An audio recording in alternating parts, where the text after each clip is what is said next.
You're watching OPTV, Oradell Public Access Television.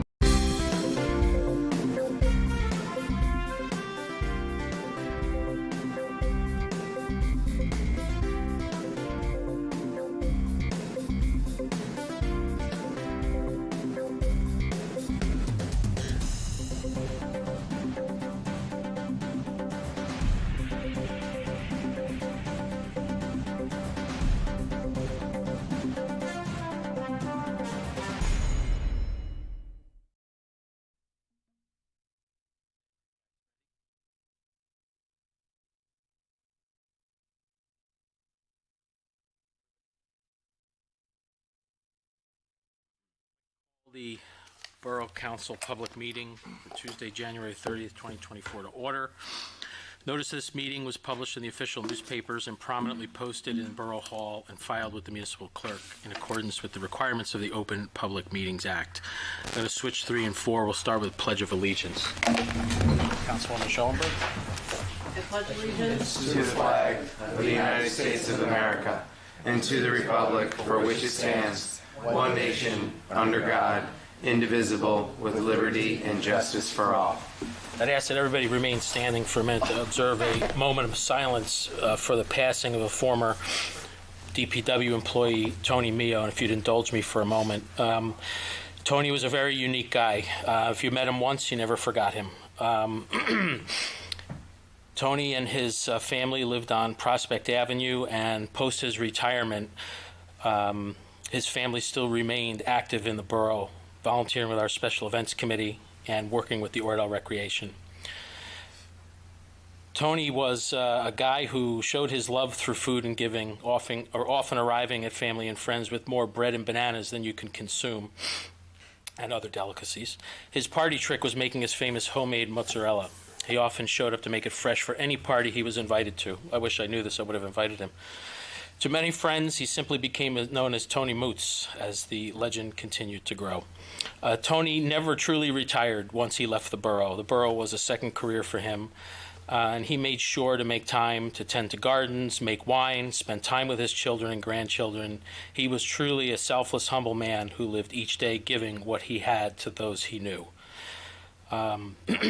Borough extends its deepest condolences to the Mio family, and we wish them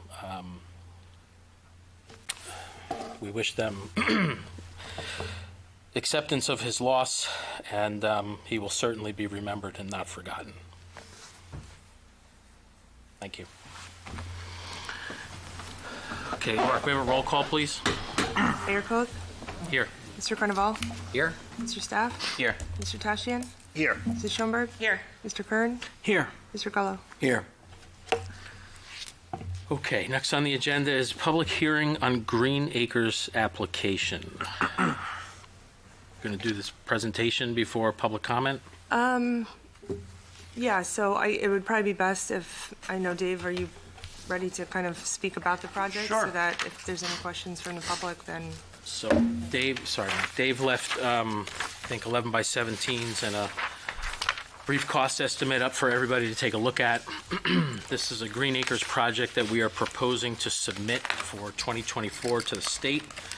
It involves some improvements to trails and other sections of the passive naturalistic area of what's known as Memorial Field. And Dave, I'll let you take it from there. Sure. First off, thanks OPTV for getting the screens up and running. I'm going to give my presentation from here so I can have my computer here and we can zoom in on a couple different areas and stuff as we progress through. Just want to quickly walk through the site constraints, which I know most of you already know them, but we just need to go through it for the record to satisfy the grant application process. So quick and short, so we're submitting for a Green Acres grant through the DEP. We're particularly focused on the stewardship program, and it's for improvements to the Memorial Field trails is what we're calling it. As far as the site itself, so it's Memorial Field, which is located on block 405, lot 16. The lot itself contains about 27.2 acres of land, which is made up of a number of baseball fields, tennis, soccer playground, some basketball courts. There is a, I think it's handball wall that's over in there. And there's pickleball in there as well. In addition, there's the existing water retention ponds, which is what they're denoted on former mapping that was done, and then some trails and stuff throughout the park itself. As far as the park to the north, so if you look at the screen and also the drawings, the north is the top part of the page, the south is the bottom, and then east is to the right and west is to the left. So to the north we have Ordell Avenue, to the east of the park is Prospect Avenue, to the south is Park Avenue, and then to the west side we have residential properties that are on what's my spot here? Chapin Court and Damaris Place. So as far as Chapin Court and Damaris Place, so as far as the site itself, so there's a number of constraints that we needed to focus on as far as the environmental portion of it. Primarily the site that's already developed is out with, it's not within those environmental concern areas, but everything to the west side where all the woods are is where we have a number of environmental constraints to contend with. To the west where we're situated, just some noteworthy items that are located there today. Like we talked about, there's the 2 water retention ponds, which everybody knows them as the skating ponds. The skating ponds in the front to the north, and then what used to be the hockey pond, I believe, is the southern smaller pond. Additionally, cutting through that portion of the property also is the Van Saun Mill Brook, which flows from the north to the south and kind of bisects the property itself. And then located around the pond, there's some existing pathways that are there today that are pretty much beyond repair at this point. So as far as the environmental constraints, so the Van Saun Mill Brook, it is a water body that drains greater than 50 acres. As such, it's governed by the DEP or regulated by the DEP. And there's an associated flood hazard area to it, and also the riparian zone associated with it. So those are environmental constraints from the NJDEP flood hazard area that we'll have to contend with as part of the project. Additional environmental constraints, there's a number of wetlands associated with the area. So just looking at the map, the yellow area is what's noted as the flood hazard area, or which was based off of the FEMA flood maps, which were last updated, I think it was August of 2018 or 2019. And that area in yellow essentially is what's denoted as Zone X, which is 0.2 annual chance of flood, which essentially is your 500-year floodplain. What's noted there in red, that's really the wetlands area for the site. Now, back in 1999 and then verified in 2000, the borough did have mapping done for the wetlands at that time. I don't know if it was for a project or whatever, but the wetlands were delineated, and that's what's shown here at this point, the wetlands for it. As far as the wetlands, they're of intermediate value, which you're like, what does that mean? So there's 3 different types of wetlands per the DEP requirements. There's just regular general ones, which are essentially man-made water or wetlands areas. Intermediate value, which are these, and then there's the exceptional ones. Basically, what does that mean, to the borough? So the intermediate ones essentially have a 50-foot buffer associated with them. So anywhere with, from 50 foot from that line is a protected area as well. If you had exceptional value, which thankfully we don't, that would mean that we have a 150-foot buffer. Now, as far as what we're proposing to do here, whether we have 50 or 150 foot, it really doesn't impact us because we're pretty much situated right within the wetlands as far as the work. So the question is, what are we doing? So basically the stewardship grant program has it's pretty restrictive as far as what we can or can't do to meet the guidelines for it. So I know there's a number of things, and our office had evaluated, the skating ponds a number of years back and looked at some different things that needed to be done in the area. Fortunately, some of those things don't fall within the guidelines for it. Particular items like the lighting and some of the improvements to the discharges for the ponds. We can't do that as part of the grants. They're really looking to kind of enhance and build the nature areas and stuff. So what we're proposing to do is to essentially enhance the existing walkways to provide it so that it's safer access, more ADA friendly, to get to those ponds from Oradell Avenue, from Park Avenue, from the park facility itself. So what's shown on the plan, there's these black lines that are on there. Essentially, those are your proposed pathways. Most of those are existing pathways that are there. We're just going to clean them up with a stone dust pathway. Typically about a 3-foot path. Some of them are a little bit wider, so it's kind of noted on there. There is an access, vehicular access there today, and that's that wider one towards the south that comes from the soccer field area. Additional things that we're incorporating into it besides just doing the pathways, we're looking to go into the wooded areas, kind of clean up a lot of the brush and fallen trees that are within those pathway areas, to kind of clean it up, which will help the environment as well as kind of help with some of the flood mitigation, which that's not necessarily what the focus of this is, but there's some benefit to it that we can get from that as far as the debris and stuff when we get the high water levels and things floating downstream. So we'll clean that up as part of this project. Other items too, being due to the environmental constraints, one of the items that the DEP is looking for is really to incorporate some signage and stuff in your wetlands to basically give the public an understanding of what the importance of wetlands are, what are the different plantings and the habitat really of the whole, your wetlands. So there's some information boards that get put into different locations. Additionally, we're looking to incorporate in just some signage as well, just for directional signs so people know where to go as far as where the pathways and different things are, throughout the area.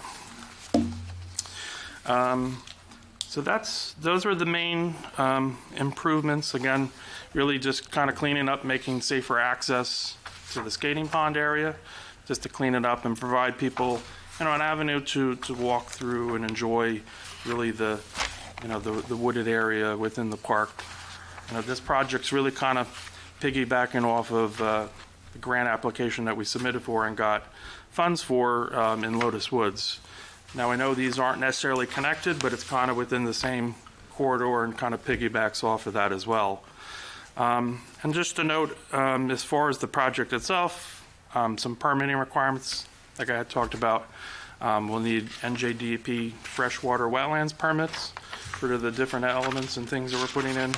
We'll also need NJDEP flood hazard area, again, because of the walkways and different things, and just working within the environmentally sensitive areas that we were within.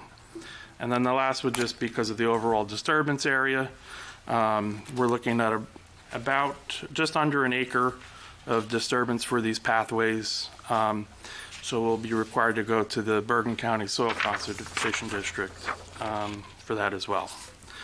So all in all, that's the general overview of the project, essentially enhancing, the pathways that are there today to clean them up and provide better access for the community to enjoy the beauty that we have today. So does anybody have any questions or? I have a question with regards to the pathways. So would there be drainage along those pathways too? Like, French drains or something to keep the water from flowing onto those pathways? Yeah, so there wouldn't be any French drains. I mean, we're within the wetlands and stuff, so naturally everything is, wet as it is today. So, the DEP, as far as the regulations, they're pretty restrictive on what we can and can't do. And quite honestly, even if we put under drains in, they really wouldn't be overly effective. One thing I should point out, as far as these pathways, essentially we're not changing any existing grades as far as filling within the flood plain. So there's no impact from that. So essentially it should be, zero net fill within that floodplain area, so. Now, I've seen, in other areas such as these wetlands like this, that I think it was Teaneck, where they had pathways where it was sort of raised a little bit higher, like Sure. a wooden pathway or something like that. Would that be something that could be considered? Because I know that it does flood there, and if we have a pathway, we want to make sure that it's not going to be covered in water. Well, I mean, that's stuff we can look into when we get, assuming we get the funds. You can put in some boardwalks, that is allowed per the DEP Okay. guidelines. We'll have to fine tune everything. This is really just a overview of what we're looking to do. We can incorporate the boardwalks and different things into it if we need to, depending on where we're at, or, kind of circumvent some of those if we have to as far as the pathways. But definitely a good idea. I mean, obviously, listen, at the end of the day, if it's flooded, the people are just going to have to stay off of it, unfortunately. The waters recede. I mean, fortunately, this the stream corridor, it drains relatively quickly. Fortunately, when it rains, everything kind of comes quickly and floods and then disappears, as opposed to what you have like with the Hackensack. That's a different scenario. Okay, thank you. Dave, just one question, or actually two questions. What percentage is existing pathway versus what needs to be created? Most of them, I mean, there's pathways throughout the woods already today. I didn't get an opportunity because it was rather mucky to kind of meander through. I mean, the idea would be to kind of replicate what's there today. My understanding is, I mean, there's pathways that cut through there today along the Van Sawmill Brook and come out along Park. So we have, we kind of had that already in here. The one that may be new is probably this cut through from Park, going over to the wider one. That's like the diagonal one, kind of going up on a northeast direction. That might be more of a newer path. But the idea would really be to replicate all the existing pathways within reason.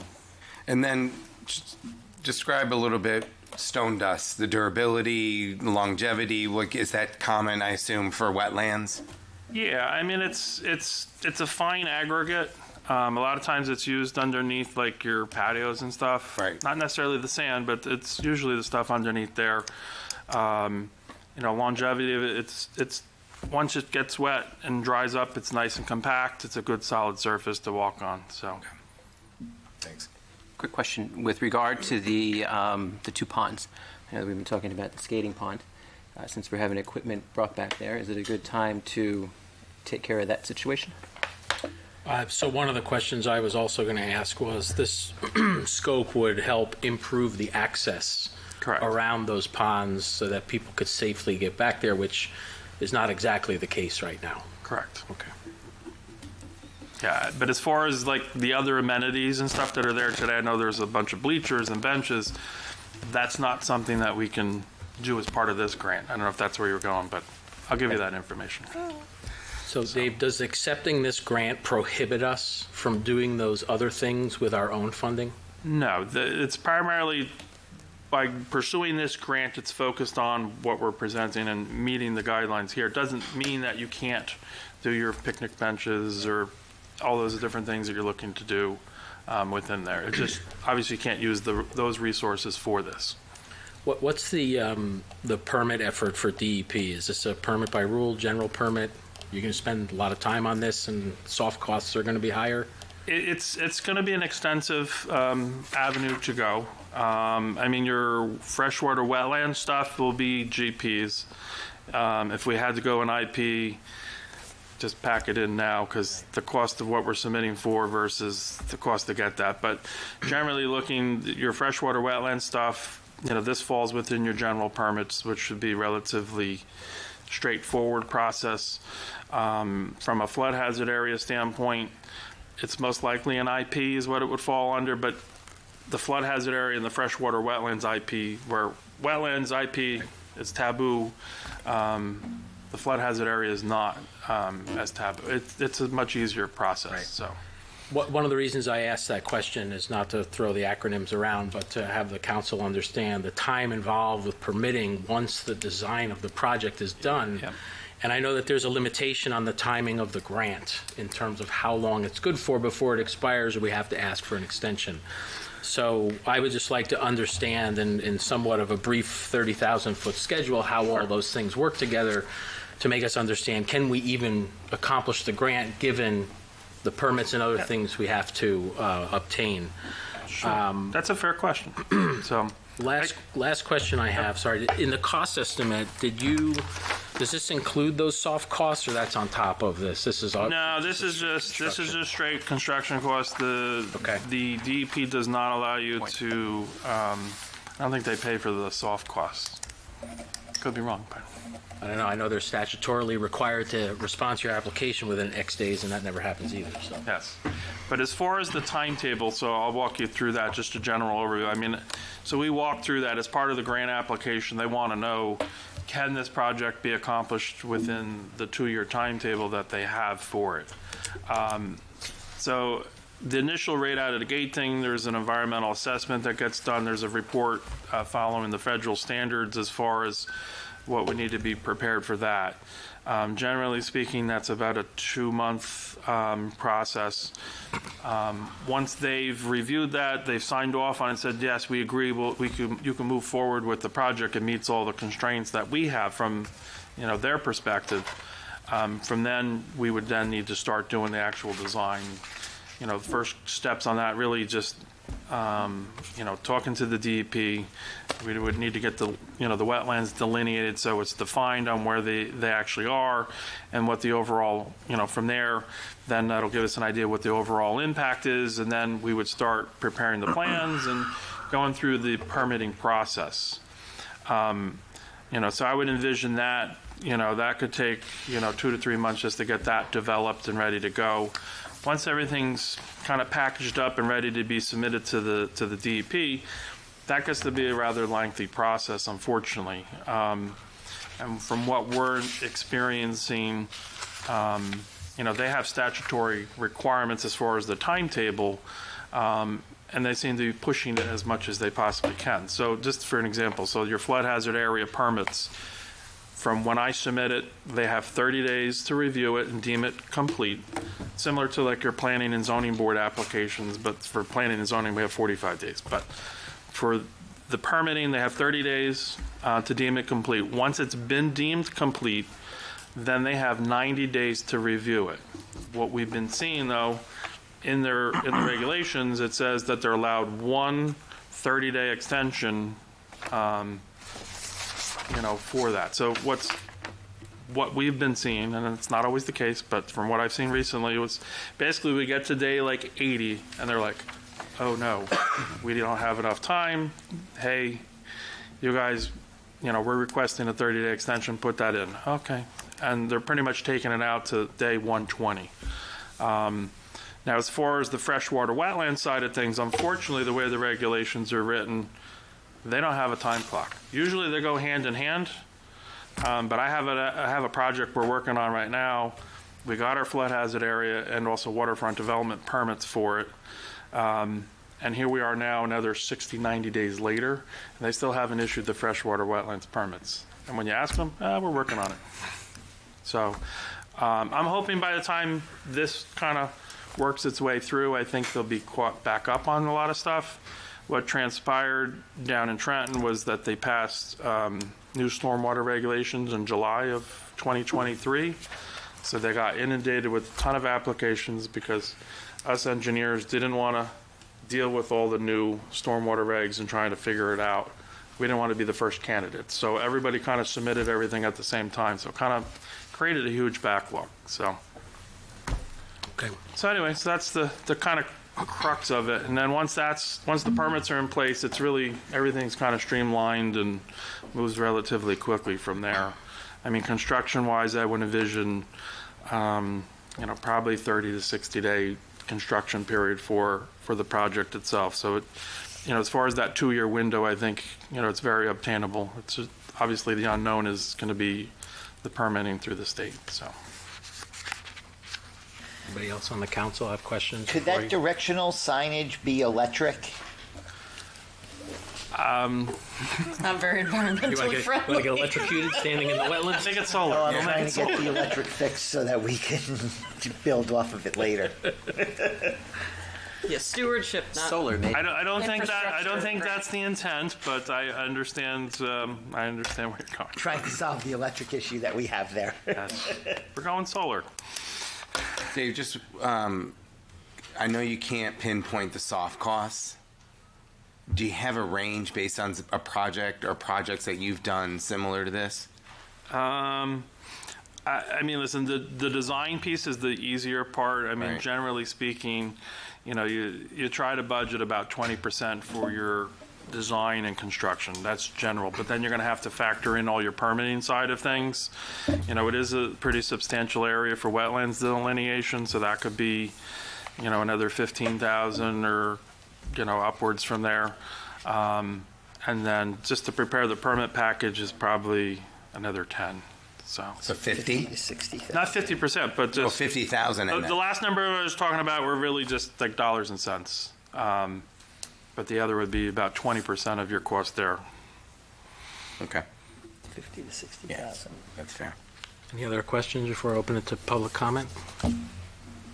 Now I take a motion to open our public hearing for public comment. So moved. Have a second? Second. All in favor? All right. Okay, any opposed? The meeting's now open to the public for comment on this application only at this time. This application only.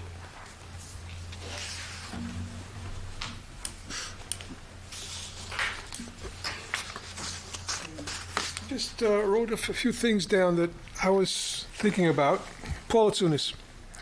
The Green Acres. Now, when we do this project, I assume many people will be going through there and stuff, and there's the cleanup will be the job of the DPW then also, right? To do this? You mean after, assuming that the borough gets the grant funds, we move forward with the project? Are you talking about like Yeah, just when it's general a- cleanup as far as? When it's in operation, because kids will be going through there with their water bottles in their hands, just walking around and throwing them, and stuff Well, like that. I guess another thing we can incorporate is just some obviously informational boards about cleaning up Cleaning. after yourself. Yes, But yeah, very important that we do in that. general, yeah, I guess someone's going to have to clean it up and maintain it, which Maintenance. that would come down to Public Works as There far will be as. maintenance, yeah. Okay, also, I know you can't give a cost estimate, right? You can't give a cost estimate about what it would cost approximately? You want me to? I mean, so essentially, the grant application, and I think it's actually in the advertisement. So we're looking at a grant request of $142,230, which I believe this is a 50% matching. So essentially, the borough would get a grant for, we're requesting $71,000. It would cost the town about $71,000 if we get the grant. It would be 71 plus then soft costs. Thank you so much. Thank you, Paul. Any other further comment on this application? Motion to close public? Second. All in favor? Aye. Okay, Laura, we have to vote on submitting this? So the resolution's listed on consent. Okay, perfect. Okay, thank you very much, Dave. Sure. Appreciate your presentation. Is the council going to discuss it, or we were asking questions of Dave, but do we want to discuss it? So, I mean, ideally, this discussion should have happened at a work session versus the public meeting. We can absolutely take the time to discuss this since this is the first we've all really seen. I know, this. that's what and they want to put it on consent. I'm happy to do that. And then I had a few follow-up items I would ask Dave to provide the council with as part of submitting this application, but And this is due when?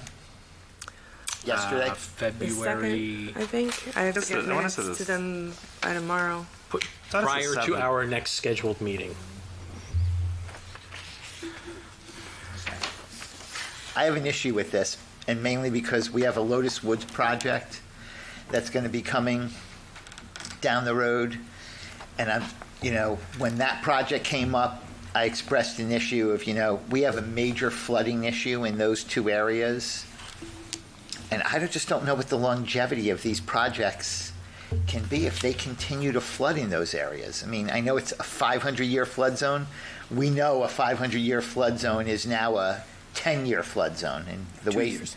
I was just about saying, the way things are, this area seems to be flooding regularly, and we have to pay out of our pocket $120,000 roughly for something that we can't even deal with the flooding issues down there. That would be my concern. Right. Is my concern about the Lotus Woods project. And while it's, seems great to do and it's going to look beautiful, but it could literally be trashed in one storm. And that's my concern. No, it's a very valid concern. I mean, look, this is not ideal how we're No, digesting this. I know, and that's why I have a hard time. And, what I would add for consideration is this. We don't even know if we're going to get this, A. Yes, we have an existing grant we need to do something with. Yeah. And the question you ask still is yet to be answered. Most of what I deal in the county park system are in floodways, because that was part of flood control when they developed Bergen, and we have areas that just constantly get destroyed. So I'm as concerned about that as you and probably the rest of us here are.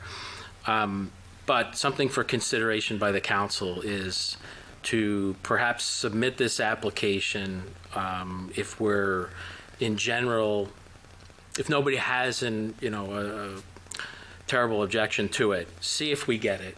We have to vote to receive it, right? We don't have to receive the grant because we have to fund it on our end as well. Yeah.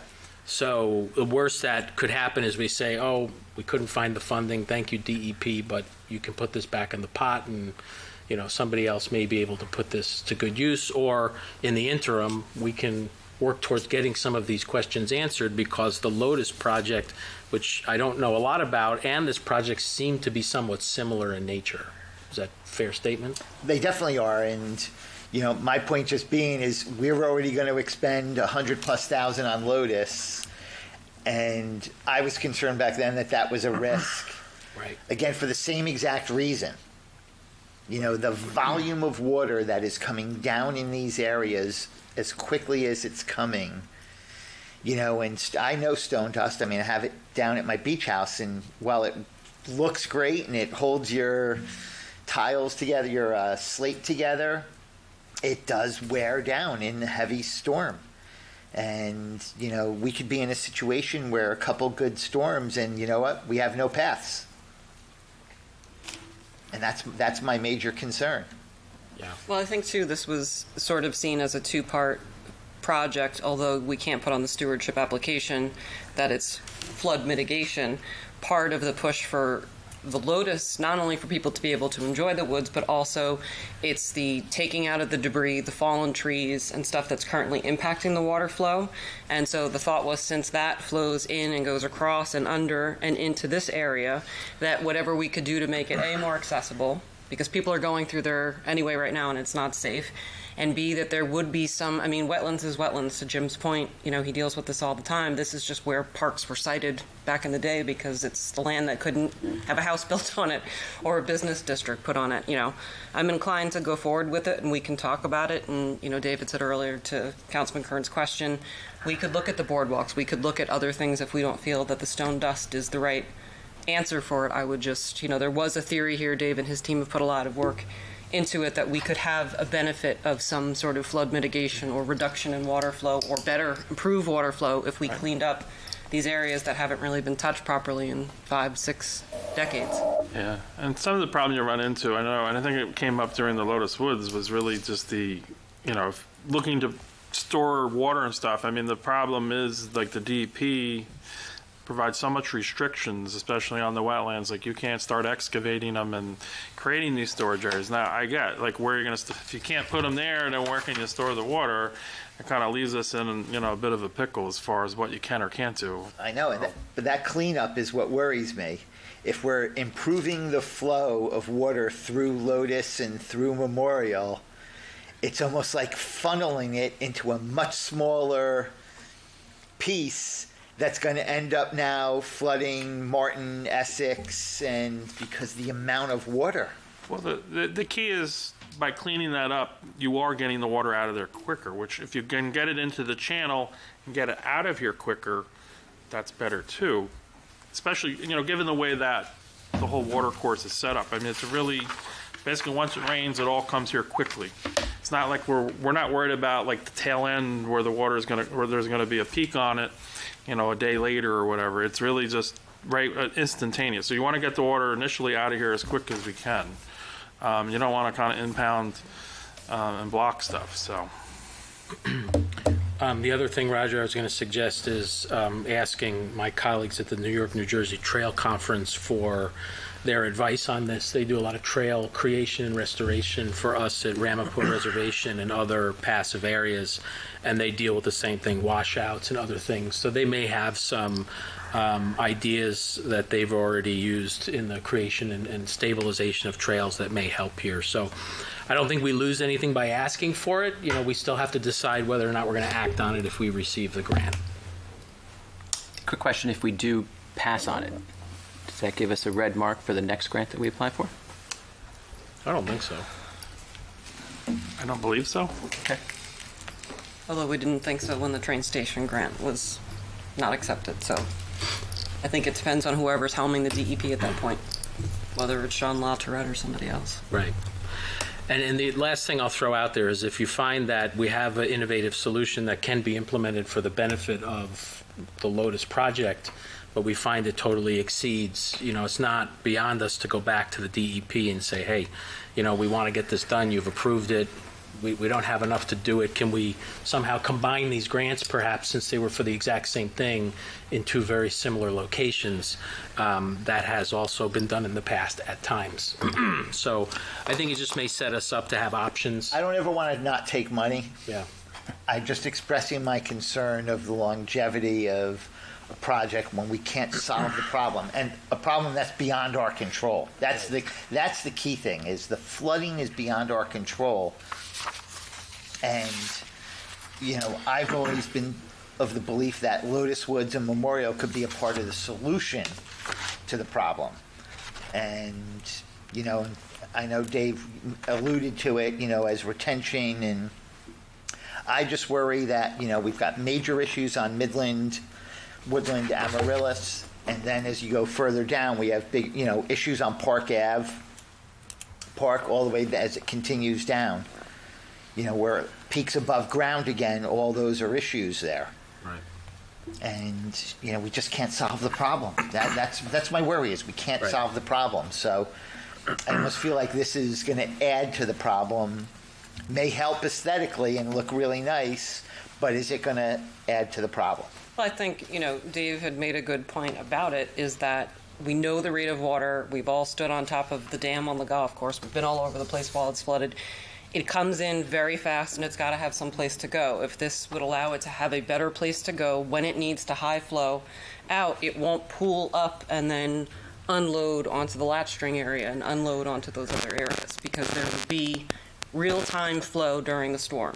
So, no, we can't control it, but if we know it's a fast flow, it's a short flow, it's not an after the storm incident, it's a during the storm thing, and we can improve the rate of flow in its natural channels, not into the streets, then I think, to the mayor's point, it's worth, taking a look at. I don't think that, Dave and his team would put forward an idea that's going to create even more of a hazard on our streets and roads, and if he felt that, I don't think he would have recommended it. And just keep in mind, by cleaning up the thing too also, a lot of times what ends up happening on some of these different flooding events is, the debris and stuff floats because it's lighter. And then it ends up clogging your pipes. And then that's where you have your big issues, because then the water can't get out. So by cleaning a lot of that up, it'll help prevent those types of problems from occurring. It's not going to prevent it 100% because, God forbid we have a storm and more limbs and stuff fall off, but at least it gets a lot of that stuff kind of cleaned up, because that ends up impacting us a lot as well with your stormwater systems. So, Dave, I would ask you to do two things. So grants are great, but they're only fantastic if we can implement them. And I know there's some frustration on the council about having received grants in the past and not having acted on them in the time which we wish they were acted upon. So I want to be cautious to make sure that when we consider these things, we're able to act on them, because to take a grant we can't act on just takes money out of somebody else's project.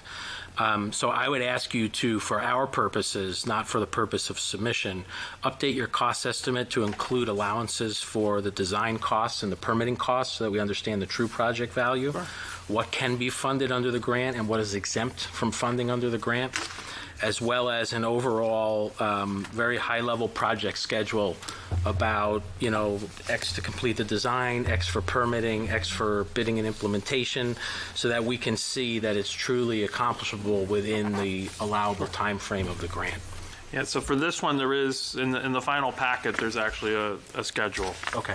Part of it, so that's not in what you guys have this evening, but that is part of the other. But I understand what you're looking for, and we can incorporate that in future items as well. So when we get to consent agenda, if anybody would like to not consent and vote individually, just pull the resolution. I'm going to open the meeting back up to the public for public comment on the consent agenda. Is there a motion to do that? So moved. Second. All in favor? Aye. Okay, meeting is now open to the public for agenda items only. Each speaker shall have one turn and not exceed 5 minutes. There'll be another public comment at the conclusion of the meeting. Please kindly identify yourself at the microphone and remain courteous. What's in this? On the consent agenda, I have two resolutions that I wanted to ask about. 2468. I know it's Block 708, lots 18 and 19, the old AAA building there. Now, are we collecting this $36,305, or are we paying it to them? Are we collecting it back, or are we paying it to them? They paid a bond, we're giving it back. Or we're giving it back to them? Correct. It's a The release of a bond. $36,000. Okay. All right, thank you. That clears that up, because I didn't understand that. All right, 2476. Qualified purchase. I'll stop you, Paul. 2476 was pulled from this agenda for consideration. Oh, it's been pulled? It has been pulled. Already? It will be discussed at the work session. Oh, okay. So then, I have no questions. Thank you. Thank you. Anybody else for public comment on the consent agenda? Now I'll entertain a motion to close the public So session. moved. Second. All in favor? Aye. Okay, before we actually move to the consent agenda, though, we are going to vote on the adoption of minutes. January 3rd, Sinai Dye, 7th, and the 16th. Motion to approve? Second. One, I think you should do Sinai Dye separate from the 7th and the 16th, Yeah. because there's a number I of could either do them abstentions here. separate, or if there is an abstention, I just memorialize it in the minutes of anybody who abstains. Whichever. Okay. So why don't we do an approval for the 3rd, the Sinai Dye meeting? We have a motion to approve? So moved. Second. Okay. Roll call, please. Mr. Carnival? Yes. Mr. Staff? Yes. Mr. Tashian? Yes. Mrs. Schoenberg? Yes. Mr. Kern? Yes. Mr. Gallo? Yes. You have to abstain. Abstain, I'm sorry. Okay. Okay. I'm used to saying yes. We can package the other two unless anybody has an objection. I'll entertain a motion to approve So the moved. minutes. Second. Roll call, please, Laura. Mr. Carnival? Yes. Mr. Staff? Yes. Mr. Tashian? Yes. Mrs. Schoenberg? Yes. Mr. Kern? Yes. Mr. Gallo? Yes. Okay. Laura, do you want to just read the correspondence into the Sure. record? Correspondence, there's a notice of BCUA regarding public hearing of wastewater service charges. There's a notice from PSE&G regarding application for flood hazard area to permit select herbicide application within riparian zones. There's a notice from Veolia regarding the 2023 rate case and the Oradell Police Monthly Report for December of 2023. Okay. Motion to file correspondence? Second. All in favor? Aye. So we are at the consent agenda. Would any member of the council like to pull a resolution for individual consideration? You If don't not, need to pull it. I'm just going to be a no on 70 when I give my consent. Well, you have to pull it so you can You get have to pull it. Pull it. okay, so we're going to pull 71. 70. 70. 70. Okay. And Laura, it says Memorial Field Train. It was a typo. Typo? Okay. Yeah. Want to make sure I wasn't hallucinating that there's now a train involved in the Just saw it. waterway. What should that read? Memorial Trail, right? Yes. Trail. Improvements to Memorial Field Trail. Yeah. Okay. Any other resolutions to be considered separately? Not, I'll entertain a motion to approve the consent agenda except for Resolution 2470. So moved. Second? Laura, can we have a roll call, please? Or Mr. Carnaval, Yes. Mr. Staff, Yes. Mr. Tashian, Yes. Mrs. Schoenberg, Yes. Mr. Kern, Yes. Mr. Gullo. Yes. Okay. We'll now consider Resolution 2470. If we have a motion for approval. So moved? Second? Roll call, please, Laura. Sure. Mr. Carnaval, Yes. Mr. Staff, Yes. Mr. Tashian, No, as per my comments earlier. Mrs. Schoenberg, Yes. Mr. Kern, Yes. Mr. Gullo. Yes. Okay. Thank you very much. Now we are on to committee reports. Council President Carnaval. Thank you, Mayor. The Administration Committee has not yet had a meeting, but I will be looking to schedule one shortly. My goal is to get a jump on the beginning of the year projects such as performance reviews. Ed, I will first schedule time with you to begin to get things organized. With the Ordinance Committee, I also need to get a committee meeting scheduled. In the meantime, I have shared with the committee members, as well as with Bill and Ed, a proposed update to the borough's sign ordinance. Councilman Gullo has also asked the committee to work with the Technology and Communications Committee on creating an ordinance for establishing standards and policies for all borough-related communications, and there's more to come on this. If any member of the mayor and council has ideas pertaining to either amending an existing ordinance or creating a new ordinance, please reach out to Michael, Roger, or me. The planning board was unable to hold its reorganization meeting this month due to the snowstorm. The next scheduled meeting of the board is on Tuesday, February 6th at 7:30 p.m.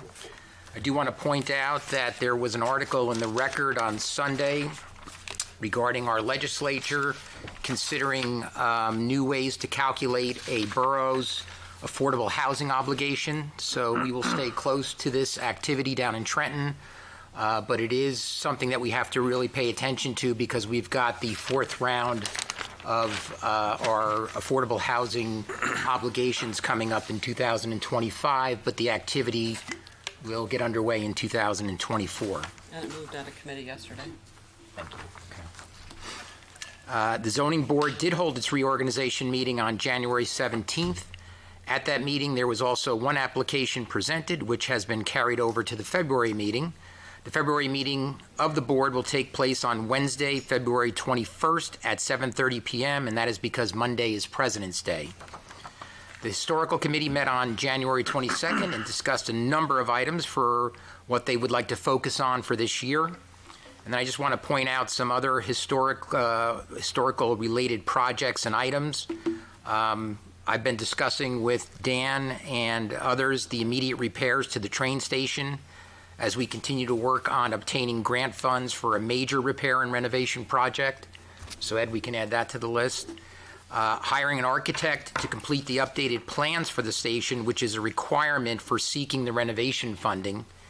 And then, Dave, the plaques that we need to install at the Veterans Memorial Monument, I just want to make sure we don't lose track of that. Yeah, I mean, everything was approved and ordered. I got to circle back. I know it was about an 8 to 12 week lead time from that process. So we should be in good shape as far as the next ceremony. Very good. Okay. Coming up, so. That's my report, Mayor. Thank you. Thank you, Council President. Public Safety and Emergency Management, Councilman Staff. Thank you, Mayor.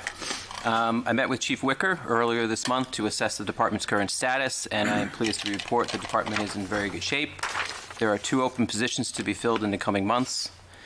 The meeting was just after the major storm with New Milford Avenue closed. We discussed ways to mitigate the traffic on Oradell Avenue, especially during delayed school openings and the gridlock during the peak times. We agreed to better utilize Oradell Alert, coordinate with neighboring towns, and stagger the school opening times to ease the peak congestion. I would like to thank Joe Godhelf, our OEM coordinator, DPW, and the police for their work in preparing for the January storms and keeping the streets clear.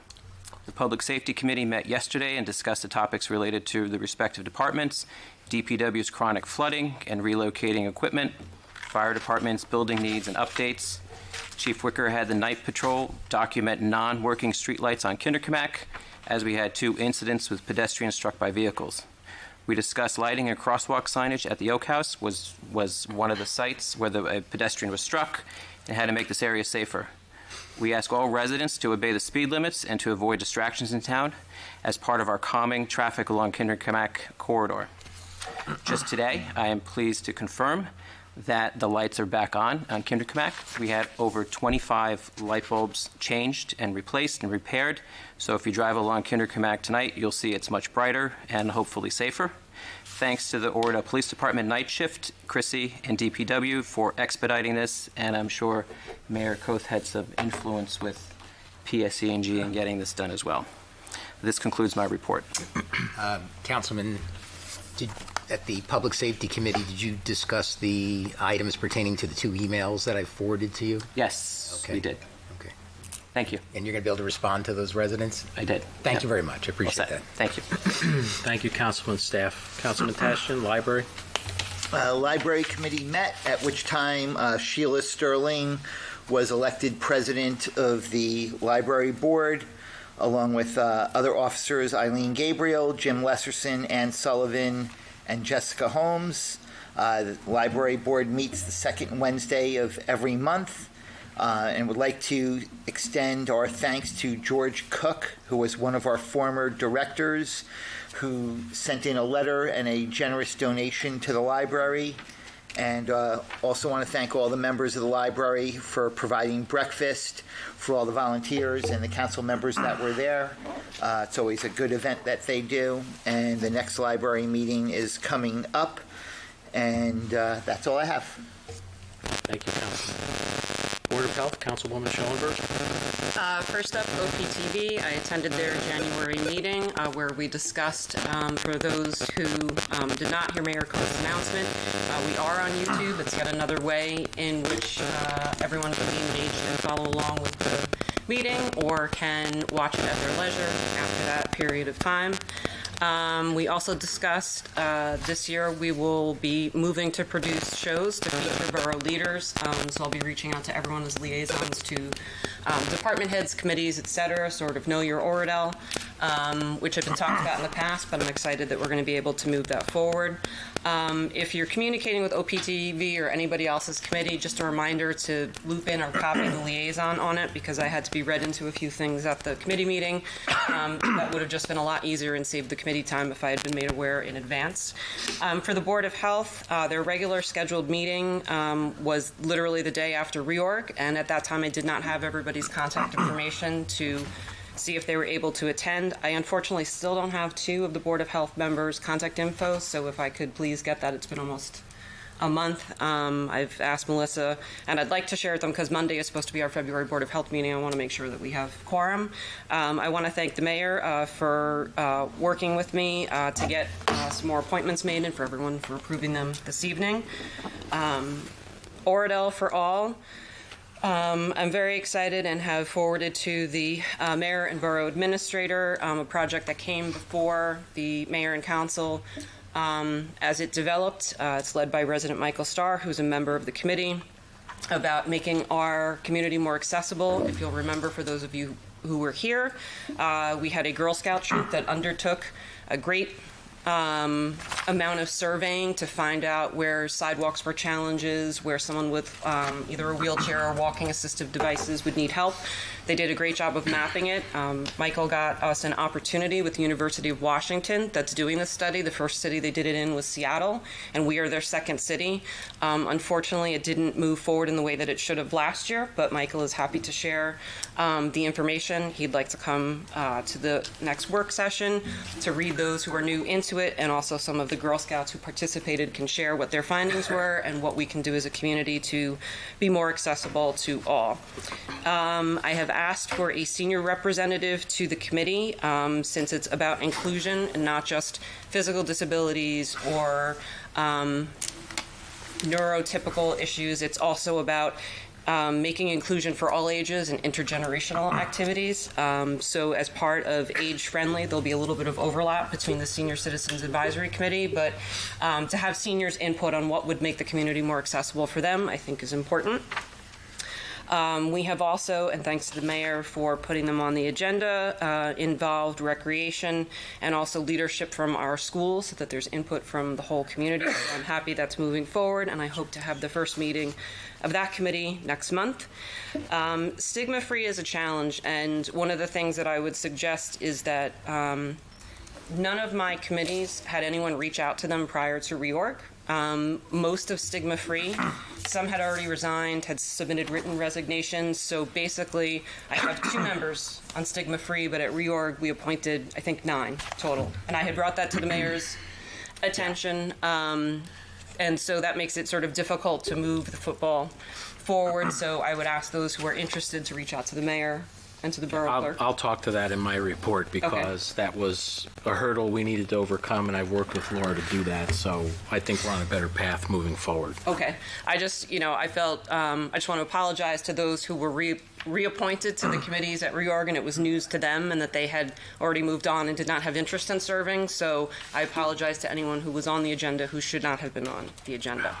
But there's a lot of work to be done in terms of mental health awareness. It's obviously a very hot topic right now, especially teen mental health, so I'm looking forward to creating some programming in conjunction with our schools.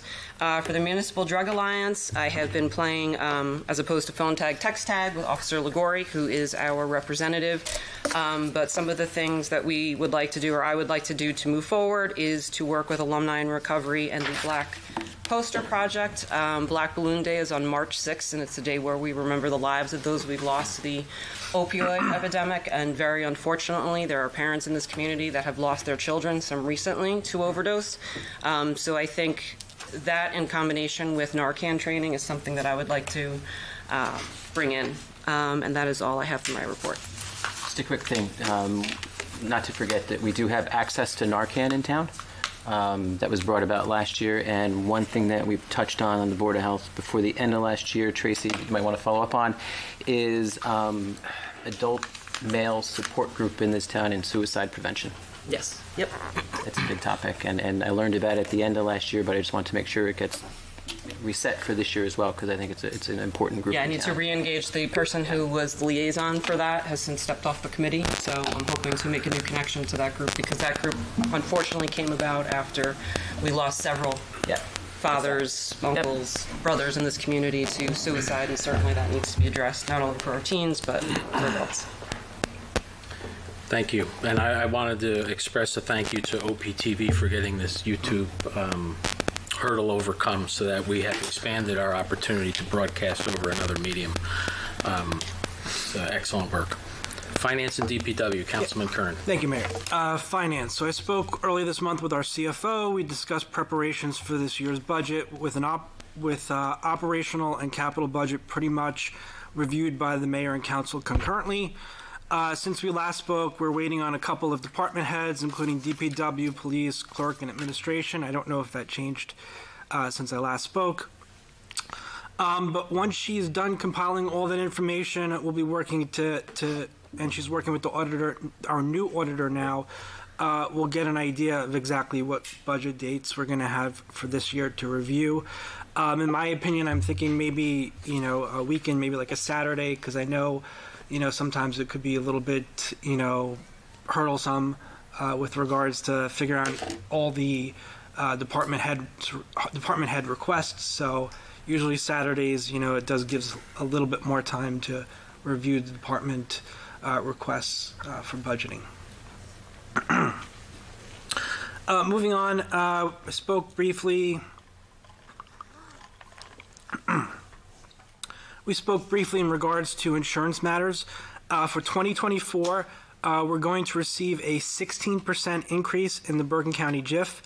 That's still a high increase, although the year before was roughly around 24%. So I guess that's sort of positive there. There was also mentioned to me a $15,000 billing retro premium assessment charge to the borough although that pretty much seemed questionable to me. According to our insurance rep, a number of years ago, there was more money paid out in insurance claims than there were anticipated, and instead, basically, all the municipalities are paying the shortfall. We're doing it in one payment. We're doing we're doing it in a number of payments to spread out throughout the years for that particular discrepancy.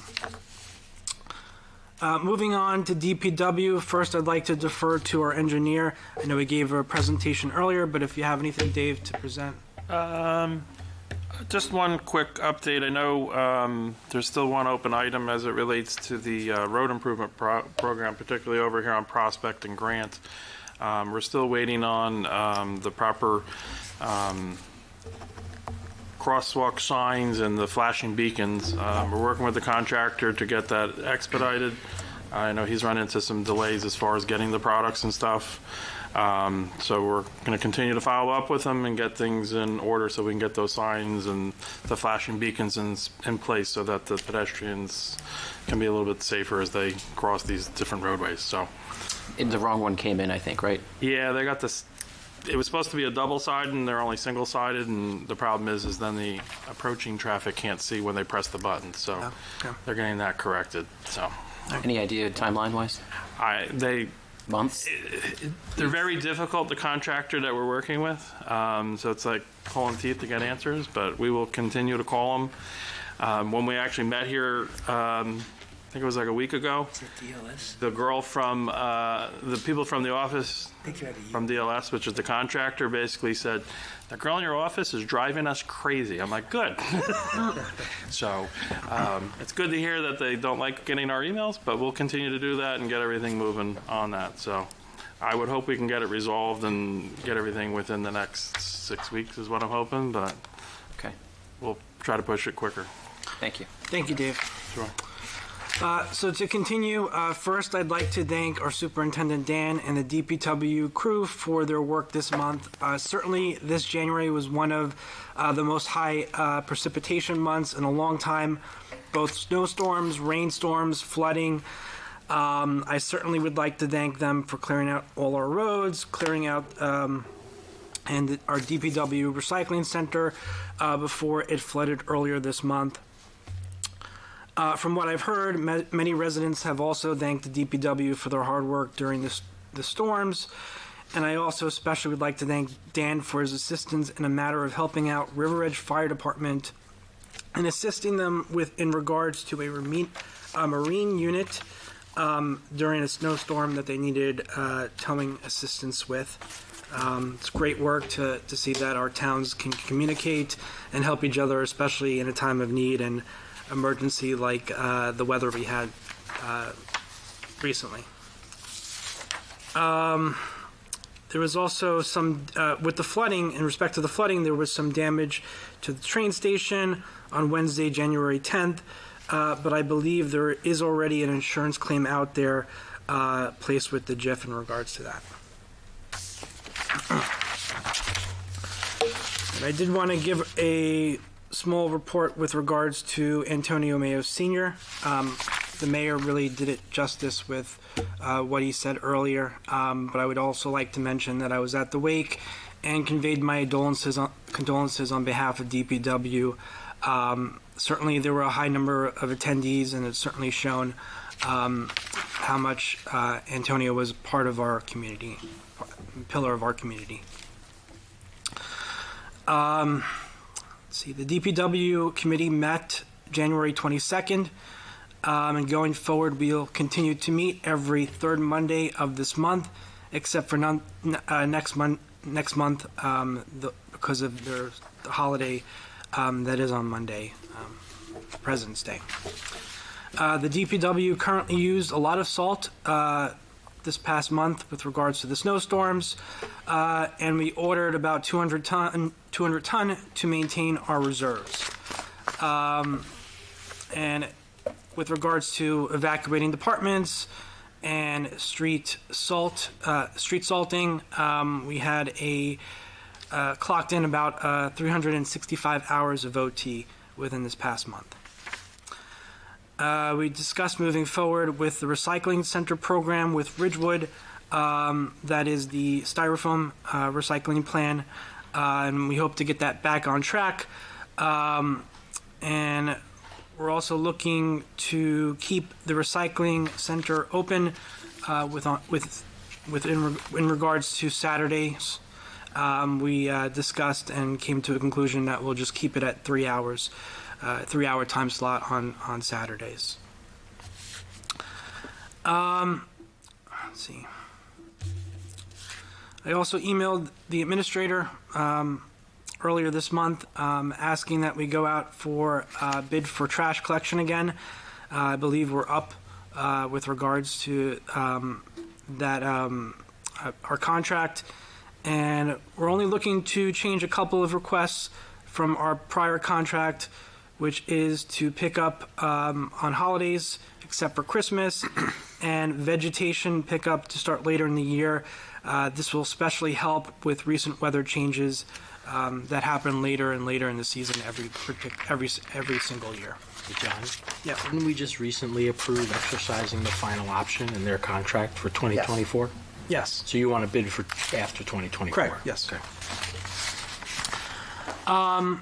Based on a request from a resident 2 months ago, the DPW is going to place a recycling bin near the tennis courts and playground and Memorial Field, as there was nothing there before, and certainly this will help with our recycling needs over in Memorial Field. And it's really just a pilot program now to see if people are using that particular bin, and we'll reassess in a couple of months to see where we are with regards to that. And lastly, we did see a need to replace labor with turnover in recent weeks and months. We did place a requisition out and received responses, and we had a resolution earlier today to hire laborer Robert Markinson. I just want to say welcome aboard. And lastly, I'm just reporting a little bit on the OPS Board of Ed. So the Board of Ed met on January 3rd for reorg. 2 more members were sworn in, James Del Greco and Christopher Nutlin. Rita Walker, who is an incumbent, would be sworn in at a later time. And Dorothy Nichols was nominated once again as the board president. The board again met on January 24th. The superintendent gave her report, discussed a school safety assessment presentation, and gave some stats. She also discussed changes to the ARP funding, and how they will be allocated within the budget.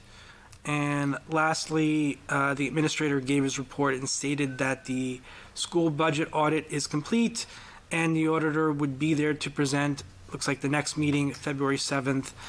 And they also received some emergency grants or funding for maintenance from the state funds, which totaled over $18,000. And that's all I have. So, John, I do have a question on the insurance claim regarding the train station. Is there any more detail on that can be shared? Because that ties back to my comment on getting the repairs done that need to be done immediately. While you're waiting for an answer, I'll throw an ad lib in there, in that the orange cones that we see when we have issues around town is a pet peeve of mine that drives me nuts. I know we have to protect the issue from the public getting injured further once we're aware of it, but the orange cone is not the exemption that says, I'll get to it when I get to it. This thing at the train station, the steps were busted in December and November and October. The floor is buckling now. These are things the town has to respond to in real time. I know we're looking for grants, we're going to get money and we're going to make greater improvements or restoration efforts, but the orange cone cannot substitute for action on behalf of the borough. I'd like to be really clear about that. It's very simple to do some of these things, but we need to act.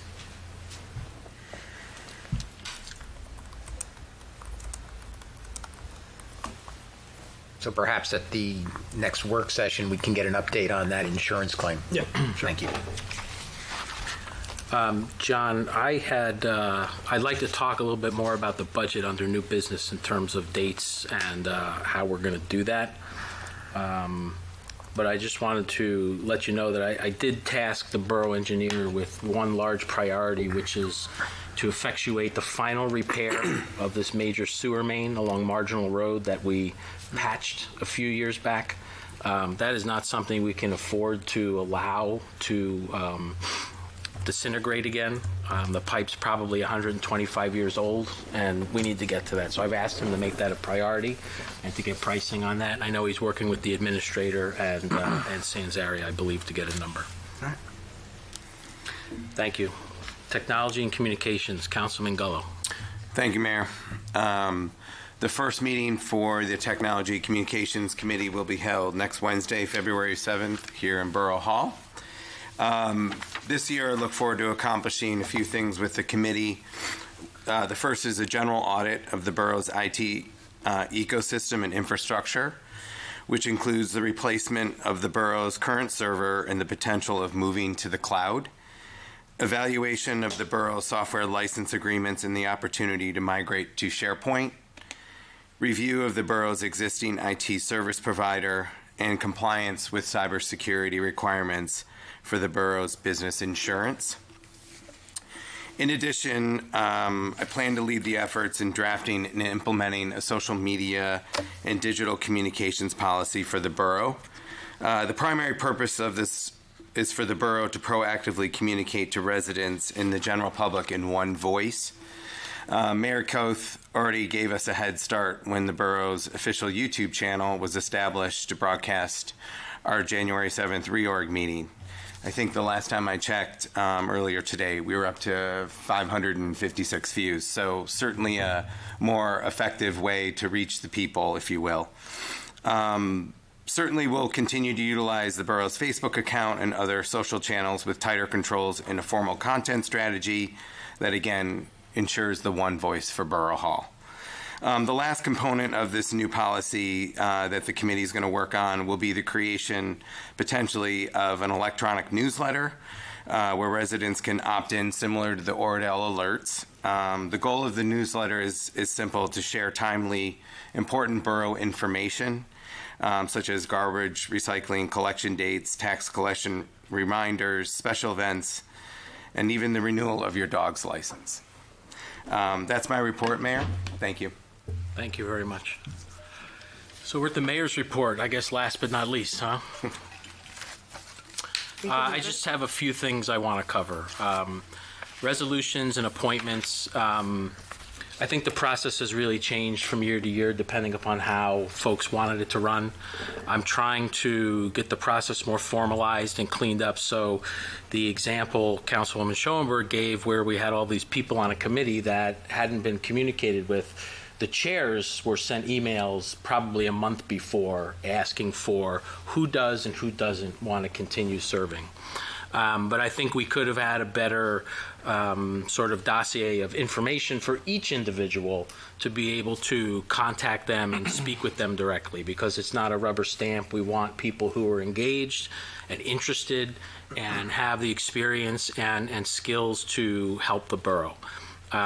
The folks that we appoint to various things are just as much of how the borough operates as we are and the staff.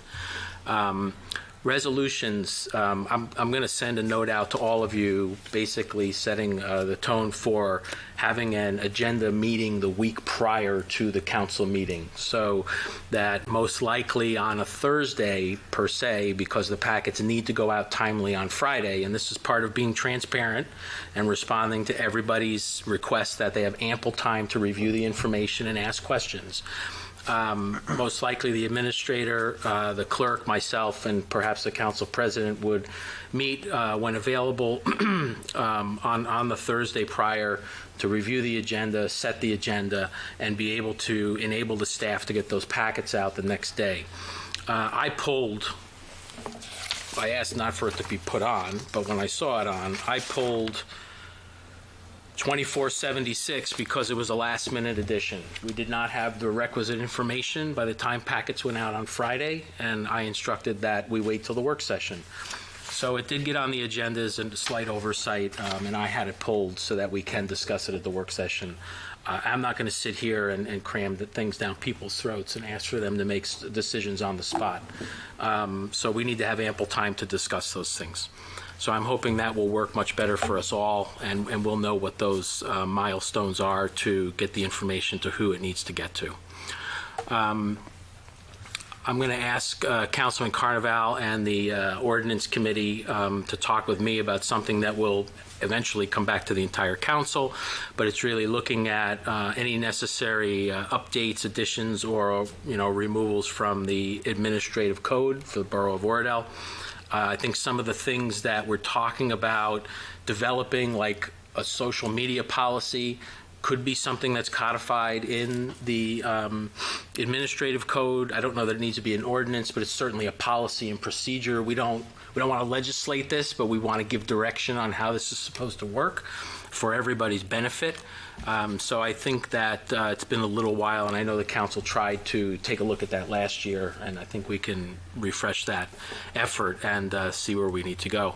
Ed Hines, our new administrator, welcome, his first meeting.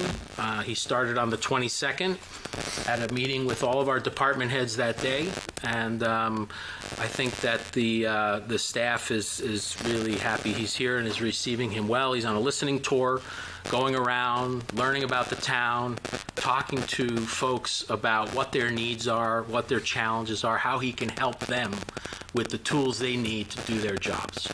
So Ed has a big task before him, but no question he's up for the charge. I'll talk more about the Mayor's Wellness Campaign at the work session. Ed, I'd also ask you to reach out to County Engineering about the Kinderkamak Road corridor. I'm really great that PSE&G was overly responsive to the light issue, but the traffic markings and other things where crosswalks are, were done like 15 years ago. And I think we need to discuss with them visual cues to whether it's redoing them or doing something different. That's part of the whole safety initiative in this corridor, in addition to the lighting. We really need to make people pay attention to where they're driving so that we don't have any more pedestrian strikes. And lastly, I'm going to work on some goals. I know that we have all collectively discussed that I will distribute to all of you to basically be the foundation of conversation for how we can work together going forward on advancing the borough's goals, what's important to all of you individually as council people, and what's important to our committees and our boards. So I'm working to be extremely collaborative, and I look forward to everybody's, participation in doing the best we can for the town. Borough Administrator's report. So I've been here 7 days. I learned in the Army, just give name, rank, and serial number if you don't know what to say. So, Ed Hines, Borough Administrator, we got you. 3210. Okay. Borough Attorney, any report? Just briefly, Mayor, I've been working with Laura and Mr. Hines on getting up to speed and getting files and trying to prioritize issues. I've been in touch with the attorney for Habitat for Humanity. I got the borough's file today, and I received the title binder and some information from their side yesterday, but we need to do a deeper dive on it. I just skimmed it so far. In addition, with respect to the Ordinance Committee, I'm looking forward to working with you. Councilman Carnival shared with me some information, and I may have just some things just to ask in terms of pay-to-play, for example. I don't know if the borough rescinded its ordinance and let it new legislation that came into effect last April. Just little kind of housekeeping type things. I also just wanted to follow up on something Councilman Carnival mentioned about the affordable housing. If you wish, I have a memo. We're constantly updating it. I'm a member of the Institute of Local Government Attorneys, and as a group, we've been following that legislation very carefully, and the good things, the bad things, what's problematic. If you like, I can circulate to the governing body just for your information, kind of a synopsis of it and the areas of concern and of import. There was mention of an insurance claim. I could speak to Mr. Quinn possibly about that. I don't know if it was submitted to the JIF or not. but I can speak to him about that because I did see photos of the steps at the train station. That's about it for now, just getting up to speed. Okay. Thank you, Bill. Any old business? I just have one item, Mayor. It sort of triggered my head when you talked about the Kinderkamak corridor. When we talked to the county engineer, can we also get an update on the Oradell Avenue Bridge? They were guns a-blazing and public hearings and all that, and it's been radio silence for what, the better part of the last year, Dave? 9 months? About a year. It's about a year. 6 months. I mean, So I think it's a funding issue right now. NJTPA paid for the study and the preliminary engineering, and I think they're working on identifying funding and other things for succeeding work that needs to be done, but absolutely, we can get an update on that. And if maybe, someone from the county engineer's office could come as they had initially done, and just so that way on YouTube or OPTV or whatever, that the residents, because I don't know about anybody else up here, but I have gotten quite a few questions as the traffic related to the flooding and the storms, what's going to happen when the bridge gets worked on, all that. I tried to assure them that the plan originally was two-way traffic, but I don't know, that could have changed, Mayor, to your point, if they're searching for funding, so. Build locks, depend on Mark now. Yeah. Any other old business? Yeah, I have one item, Mayor. So basically, last year, we basically went forward and, passed a resolution to remove our fuel tanks because they weren't in regulation anymore. So what we need to do now is to figure out where we're going to get our fuel for DPW, police station, and our maintenance in general. So I was thinking that maybe we can have our administrator try to figure out, maybe a few joint resolutions between maybe the county or the municipalities to look for ways in which we can get our fuel. He's already on the job and working with the county to have a shared service agreement for us to review to use the fuel tanks behind the hospital at the end of East Ridgewood Avenue. And I believe that is part of a solution. It's not the only solution. So he's exploring a number of opportunities that he will bring to our attention for feedback. And there are other shared service agreements in the works with the county that will affect DPW and other recreation. I'm looking to bring in some of the agronomists from the County Parks Department to help with training with DPW staff who are involved with field maintenance on turf care and other things. So we can talk about that more in the future as we get closer to the season. Great, thank you. I'm going to mention one thing under old business, dare I, but I'm a transparent kind of guy, and it's old business because this has been around since the dawn of time. Trump Tower is not coming to Kinderkamak Road. Sometimes we get a little hysterical about what may or may not be happening in town. And if it's something that's real, I'm all about being hysterical if it's not for the benefit of the town. But recently, there was some exchange of information, and I don't fault it, right? People should know what's going on in town. And again, this is part of proactively communicating things. Regarding a potential development on Kinderkamak Road on the north end of town, there's no application before the zoning board right now. There's no project, there's no anything. In fact, I reached out to the attorney that represents the owner of the property, and they've asked to come talk to the mayor and council to see if the mayor and council has interests or favors one way or another what they're thinking about the next chapter of their property is. The office buildings that lined Kinderkamak Road, which were excellent when they were built in their time as a balance for the town and not having extra congestion, largely sit empty and are the root of a lot of tax refunds that we have to shell out every year because their taxes are based on occupancy. So I can assure the borough that when there is something that's real to discuss, or we've had a conversation with a property owner, we will report on it. You have my word on that. But what gets a little tough is sometimes when we get all riled up about something that doesn't even exist. So if anybody has a question, feel free to come talk to me, ask anyone on the council. If they know, they'll be happy to exchange with you what it is they know, as long as it's not a privileged piece of information.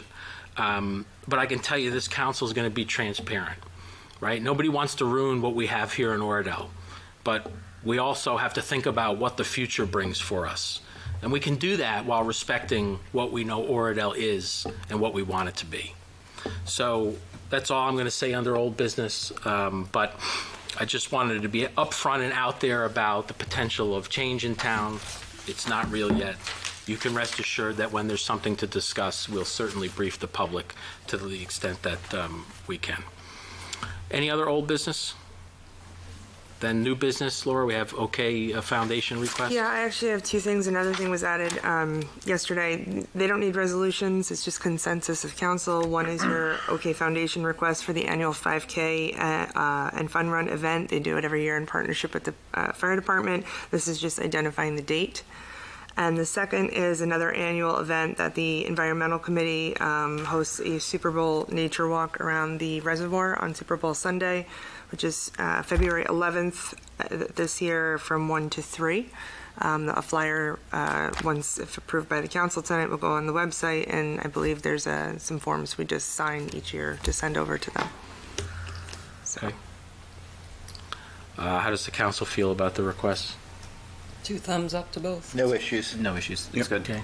Do we need a vote to approve that, or No, it's consensus just is usually good? just annual verbal Okay. consensus so I can get back to the organization. That's fine. New business, the only thing I had, John, I wanted to talk about budget, because I know that some members of the council do have work commitments, whether it obviously be during work hours or after hours or on weekends. Everybody's time is really precious, and especially given the hectic nature of everybody's schedules, weekends, I think, are more complicated now than they used to be in the past. So what I would ask is 2 things. I would ask that you work with Katie to set dates for a budget, not wait for them to get stuff in, but set hard milestones. You need it by this date, we're going to be by this date, and so on. I know the entire council is very eager to get our operating and capital budgets done concurrently and as quickly as we can, understanding that we do have to wait for other entities like the county to set their rate before we know what the final rate is in adopting our budget. But there's no reason that we need to delay our work to do that. In fact, I'd like to start this process in September for 2025. We shouldn't be getting into this in the end of the prior year or the beginning of the current year. So I would request, and I'll open it up for discussion, that we do not do Saturdays this year. If we're here at a work session, or we structure our public meeting in a way that we also have a work session as part of that, because we do advertise where we can take action at work sessions, I would assume we can advertise to have it the other way around. I'm happy to stay here till midnight to listen to department heads, if it means I don't have to come here for half my day on Saturday and then, get yelled at by my wife because I wasn't able to drive the basketball or this, that, or coach whatever sport. That's my personal opinion. I want to know how the rest of the council felt about it, because the world does not revolve around me. It's what works best for us as a group. But I think the department heads, in a number that I did speak to, I don't want to say they dread the Saturdays. I want to say they'd probably prefer a weekday opportunity, though. They were a little candid in sharing their thoughts on that. All right. I mean, my personally, it works easier for me on a weekend because I can schedule it in, and especially with work hours, 9 to 5, and then long travel time. I mean, that's how I feel. I don't know if anybody else. I'm not suggesting we do this during the day and people have to take time off from work. I'm saying, maybe we can start a little earlier than we normally would. Maybe we're going a little later. I mean, we're on a track here to have another efficient meeting, which I would hope to continue so we can conduct business as we need to, but then use the rest of the time to allocate towards this. So I wanted to just get the feel of the council before. Can we just forward split it up into like 2 nights and just say X, Y, and Z departments, ABC? So we're not here until midnight? We can do whatever we want. I'd say we do, my suggestion would be 2 5:30 meetings. We do a work session at 5:30 and go into our work session. We do our public meeting, our mayor council meeting, 5:30, and then into our meeting. Just pizza, whatever, so we can work through it and Right, 'cause it usually takes the 2 meetings, right, to get through the department's heads, and then there's a third meeting where then we go over the total numbers. Fine. Katie runs what's been up. The auditor will come in and give their feedback, and we've done it on weeknights before, like where we've peppered in Saturday and weeknight, but I'm an empty nester, so I don't have the same obligations you do. I think weeknights are fine. I'm Yeah. good with that. I agree. Either that or pick one night and just bust it all out. Nope. That's probably a little. Numbers too- and I are not friends, so I would like 2 separate nights, the nights. minimum. I was trying. So I think a challenge with doing this year's budget was there was individual guidance being provided about, don't do this, do that. And so when we started to hear the proposals and we asked reasons why, it would be based on, well, so-and-so said that we can't do this. And so I would like our CFO to work with our administrator and provide sort of broad guidance on what our goals should be and discuss that as we then begin to look at the numbers and keep it at that level going in, a more strategic level and a better understanding of what we're up against in the aggregate. And then as a council collectively, we can look at the different departments and all the line items and be able to, make decisions all being on the same page in terms of, what the data is showing us. So I hope we can adopt that process for this year, because I found it very challenging last year based upon the way the information was being presented to us. So I think you have an excellent point, and there's one thing I wanted to touch on with that. One of the major responsibilities of the mayor and council is to adopt a budget. It is not the staff's responsibility or decision at any level to decide what we should or should not be doing. It is for them to recommend what they need to do their jobs and achieve the goals and objectives that hopefully we've provided them. So Ed, going through that with Katie, yourself, or whomever, all the department heads, and you kind of boiling that down to a simmer and bringing that to us, I think is the place we should start, versus us going through every, nickel and dime, which is not the best use of anybody's time. So, I think under your leadership and Katie's presenting a spending plan to the borough that reflects our needs and our goals, we can sit and say, let's not do this year. Let's, this is how we can approach this, what have you. I have this happen at work sometimes, that people just say, oh, no, you can't do that. You can't. Well, who said? The people who make the decisions never had the opportunity to make a decision because it was made for them. So again, I would hope that in line with Councilman Carnival's point, the staff can boil it down a presentation before it comes to us. And if, there needs to be some subset of finance to figure out what that means and what it is, and so be it, meet. But bring something to us to have a conversation about and ask about priorities and goals and what's achievable and how it affects the town, and we can do what we need to do. Sound fair? It does. Perfect.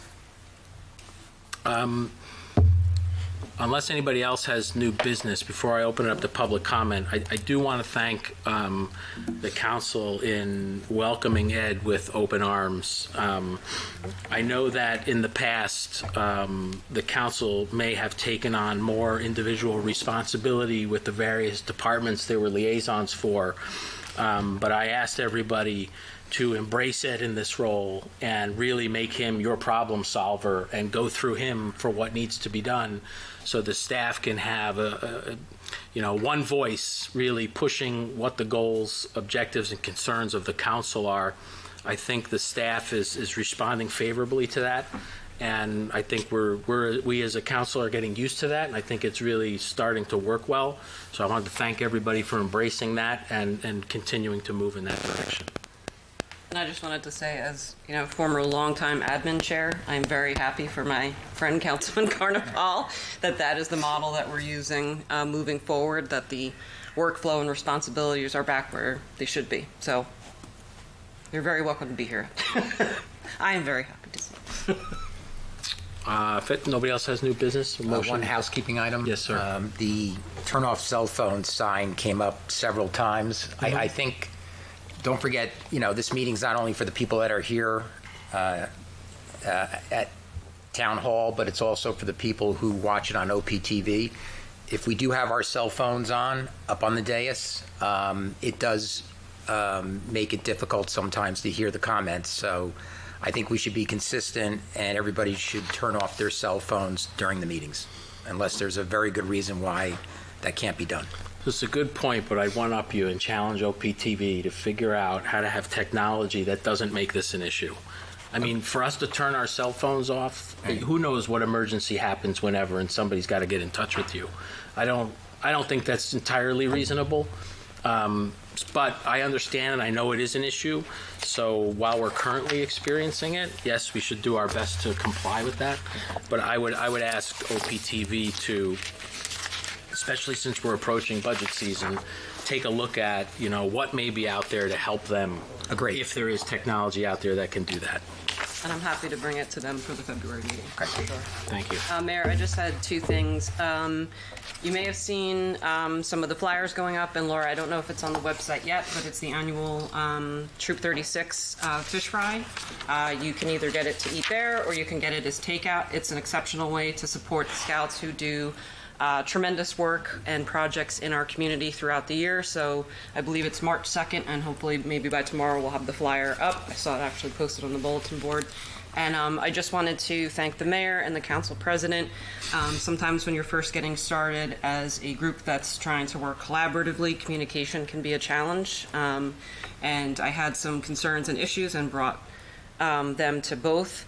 I would just hope, and I wanted to say it tonight, that if a council member reaches out to a borough staff member and asks for work product, that if there's a concern with that being delivered, that person is spoken to and a conversation is had. Or if there's a change to who administers certain accounts, that before someone directs staff to go ahead and do that a conversation is had. I think it doesn't work if we're not all on the same page. I've been assured by the mayor and the council president that we're going to work on our communication and transparency amongst ourselves on the governing body, but I did want to say that, my hope, I do have hope after speaking with both of them that moving forward, something like that will not happen again. Agreed. Okay. If no other new business, I'll entertain a motion to open to public comment. So moved. Second. All in favor? Aye. Okay, the meeting is now open. Each speaker shall have one turn and not exceed 5 minutes. Nick Bessink, OPTV. The idea with the cell phones, I've worked over 40 years in broadcasting. And at the networks, we have to shut the cell phones down because of the microphones. They radiate in, and the static, when Tracy was talking before, was abominable. It can't be tolerated. If the networks have not come up with a solution, we sure as hell can't either. Just want to say that. Secondly, we've been broadcasting on the internet, Roku, and our in-house channels. Our coverage with that has been very, very high. Up until this past year, we had Google Analytics looking at it, and we had many, many people. So just to say you're going to have better coverage with YouTube is not correct by any stretch of the imagination. Our channel takes 2 clicks when you go to oradell.org. Getting to live stream and hitting play, that's it. Very easy to do. And it's much more reliable, the signal is better, and the quality is better. Perhaps you can provide the council with those analytics. I would be very well, interested what in happened is in the past year, Google changed their analytics, and I didn't do the update in order to get the new analytics. I will do so. That would be wonderful. Thank you, Nick. Thank you.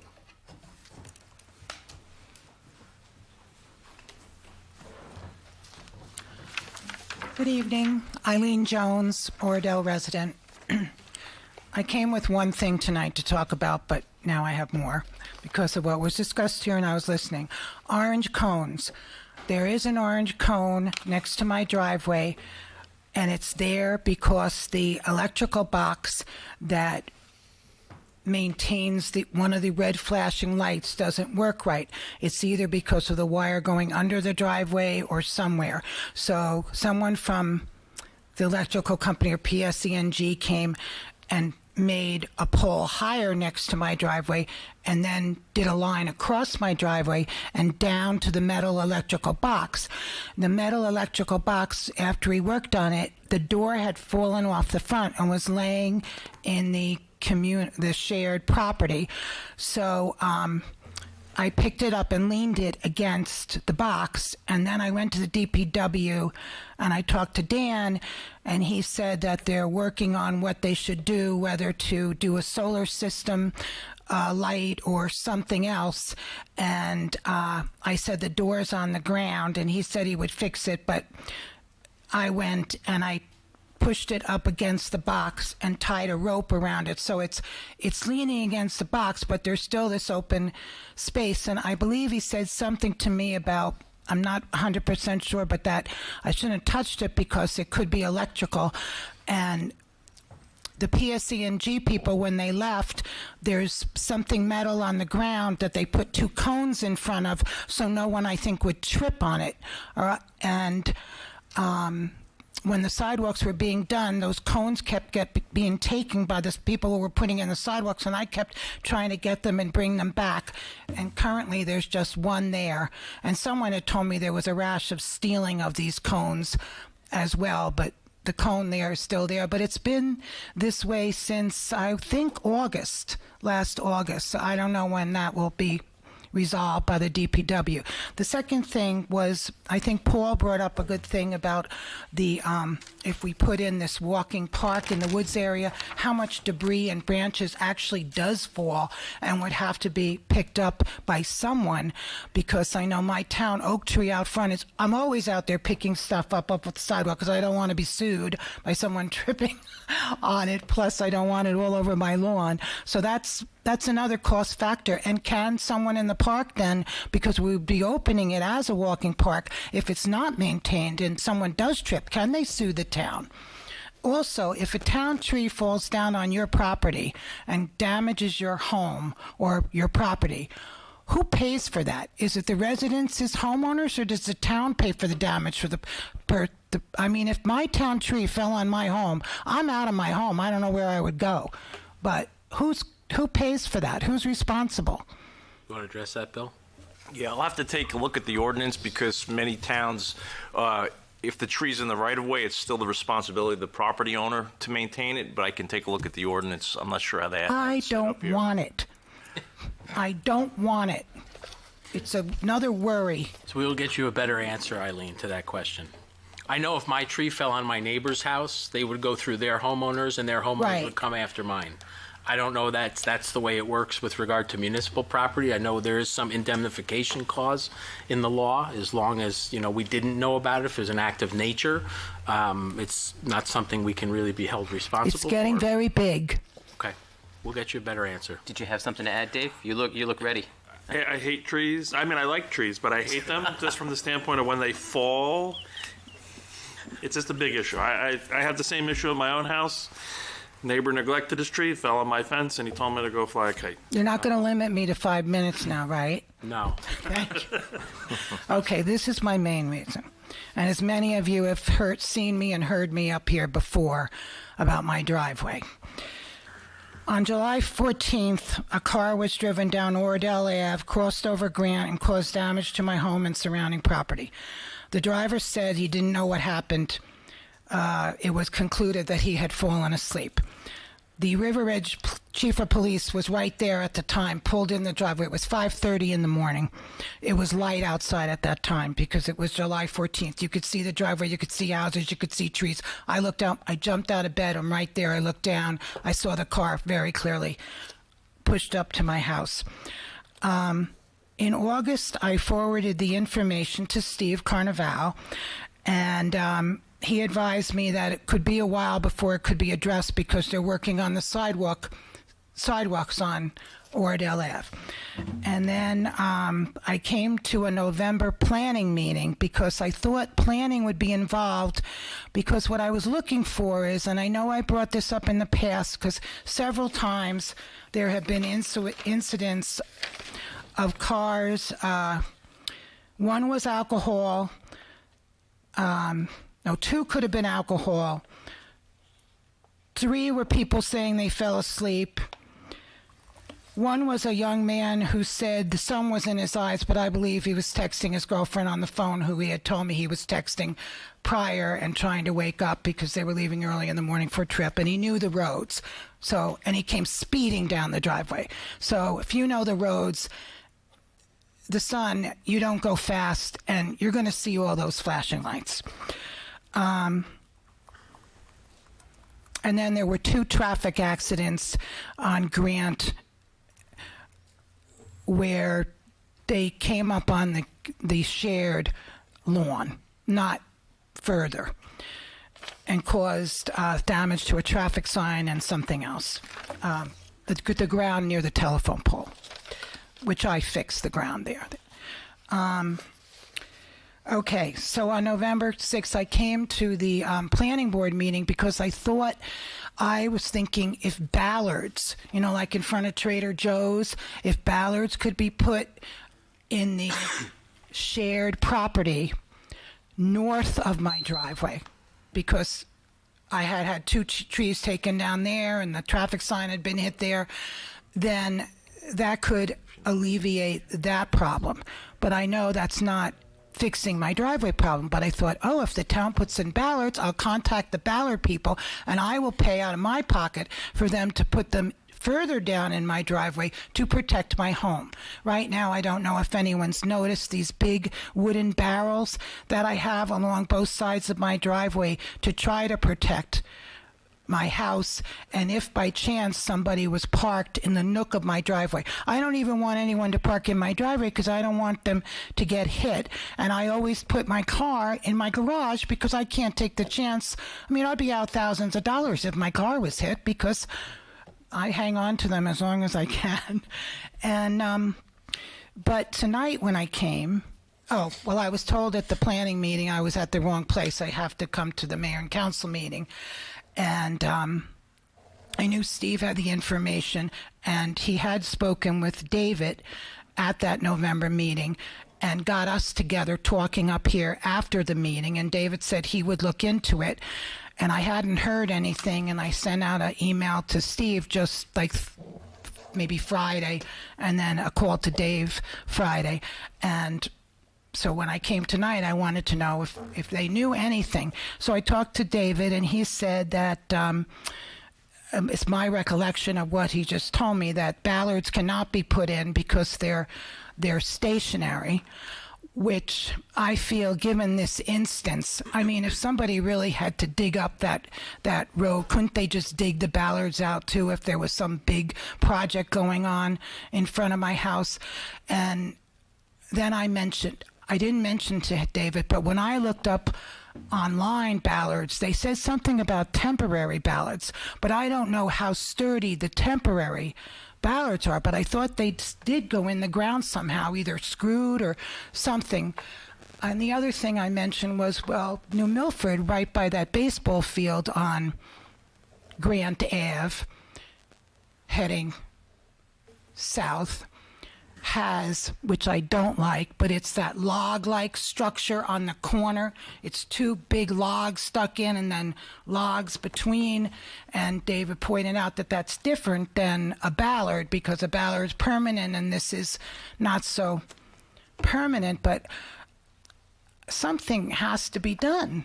It just keeps happening over and over again. And I mentioned I had brought to the planning meeting all of these pamphlets to my write-ups to show, to give to everyone at the planning meeting, but of course I was at the wrong type of meeting.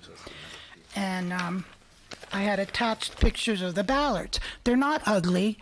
A lot of people worry about the look of Oradell. I like it to look nice too, and I like the front of my property to look nice, and they should do the trick. And then tonight David brought up, I could put something on my property, not shared property. But when I had talked to, who's the gentleman who sits there, and Steve Depkin, earlier, back in maybe August or September, I was trying to find out how far in I would have to go to get to my property. And he had said, I believe, every home is different. You have to look at your scale and see how many inches you have or how many feet to the road. And when I looked at mine looked like so much of the front wasn't mine that it would practically be on top of me to put in. And I'm trying to protect my bushes that I put in, my trees.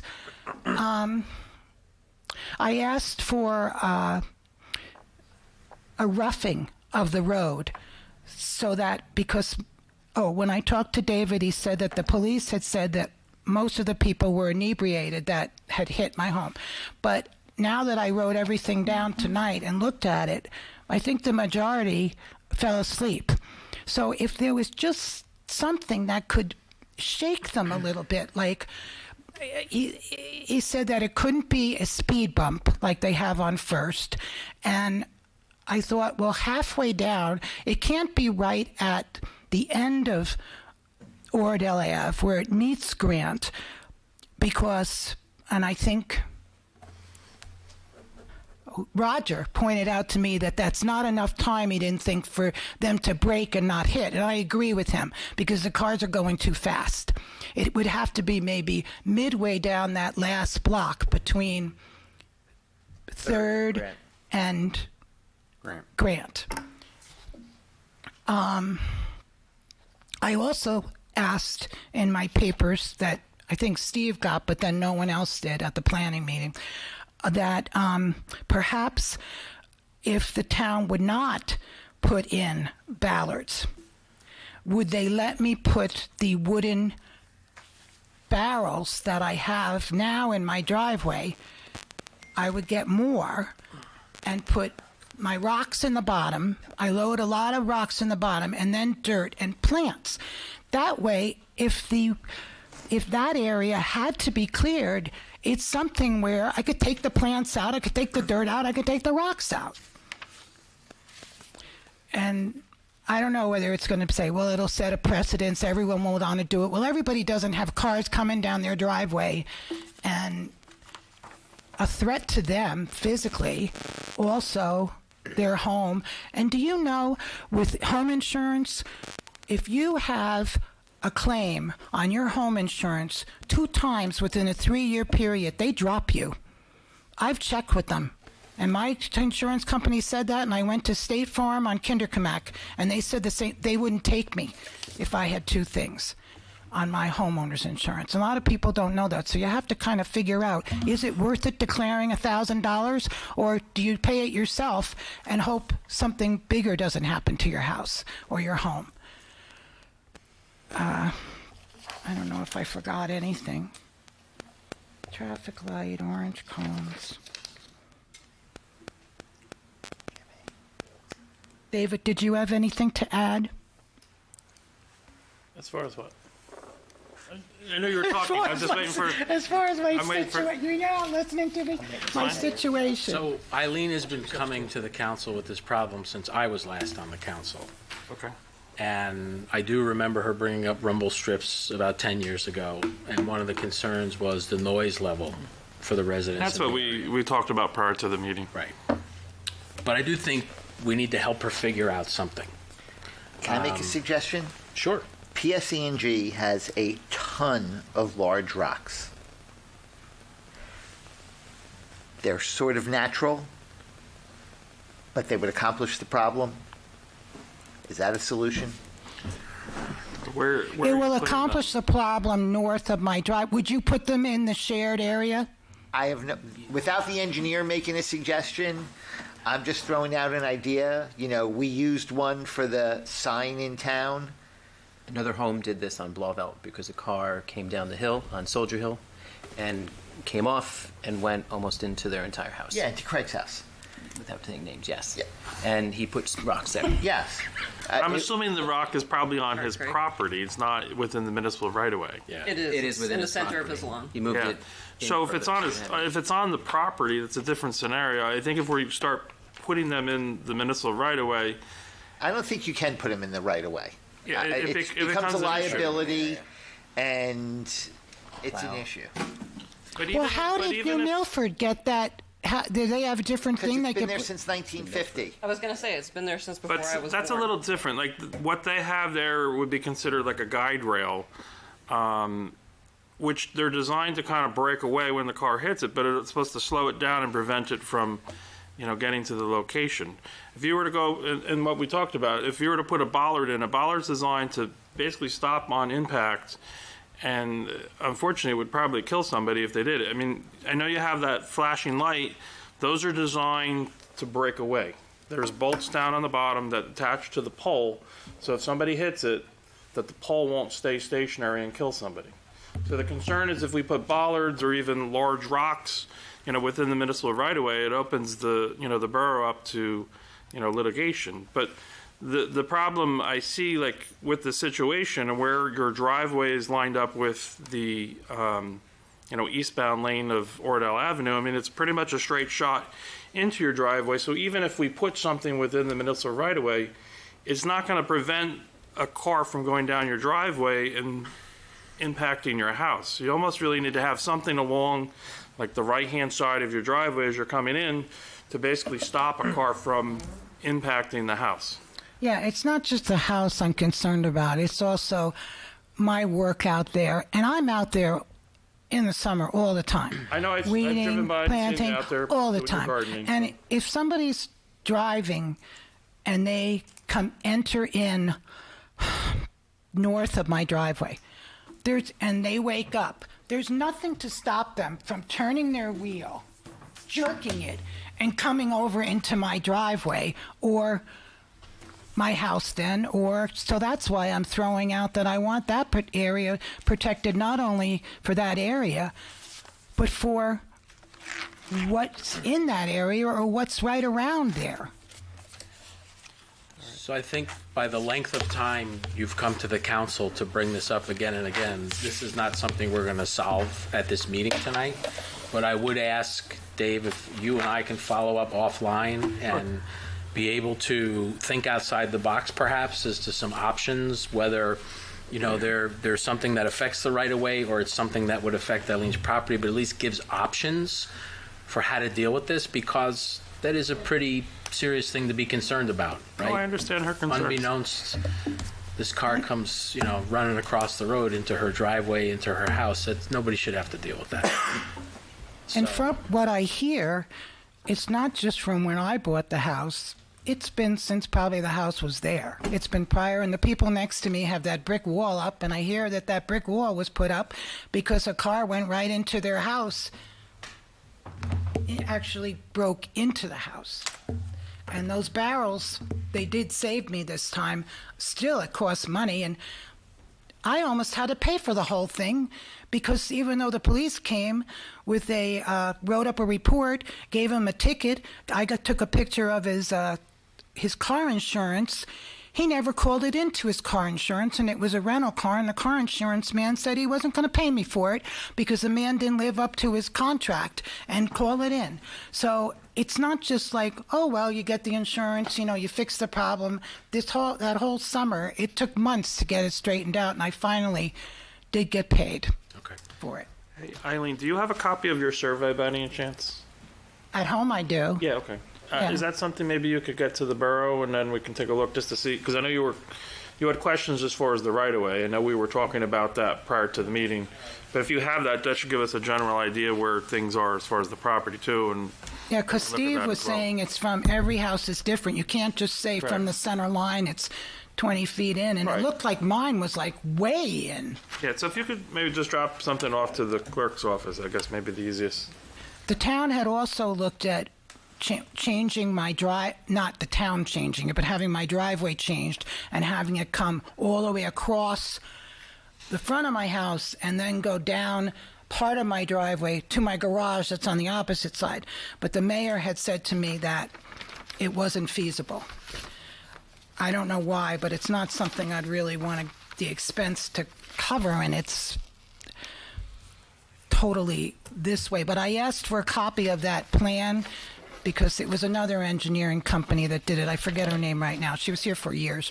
It was Boswell, Marisa. But the mayor said, Boswell, yeah, the mayor said that I got a letter, I believe, that said I wasn't entitled to it because it was town property. As a taxpayer, I would think I'd be paying. They did a survey. Anyway, thank you for listening, and I hope some solution can come up. We'll certainly try. Thank you. Well, as soon as I hope something does come up for you. Something has to be done there. I was pleasantly surprised today.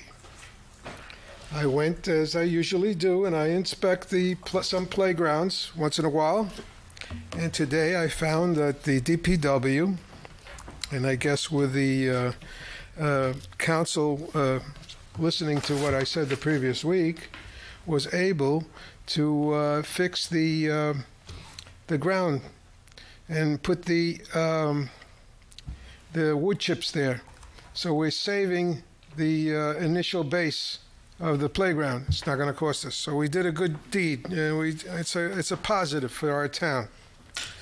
Also, while I was there, there's a place there that has the kids have these music things. Well, those two of those things are broken. They're missing. Somebody's got to fix those, or they have to order that. I just noticed that today. Thanks, Paul. I actually addressed that in my DPW meeting. Oh, great. Thank you. Where was I here? Okay.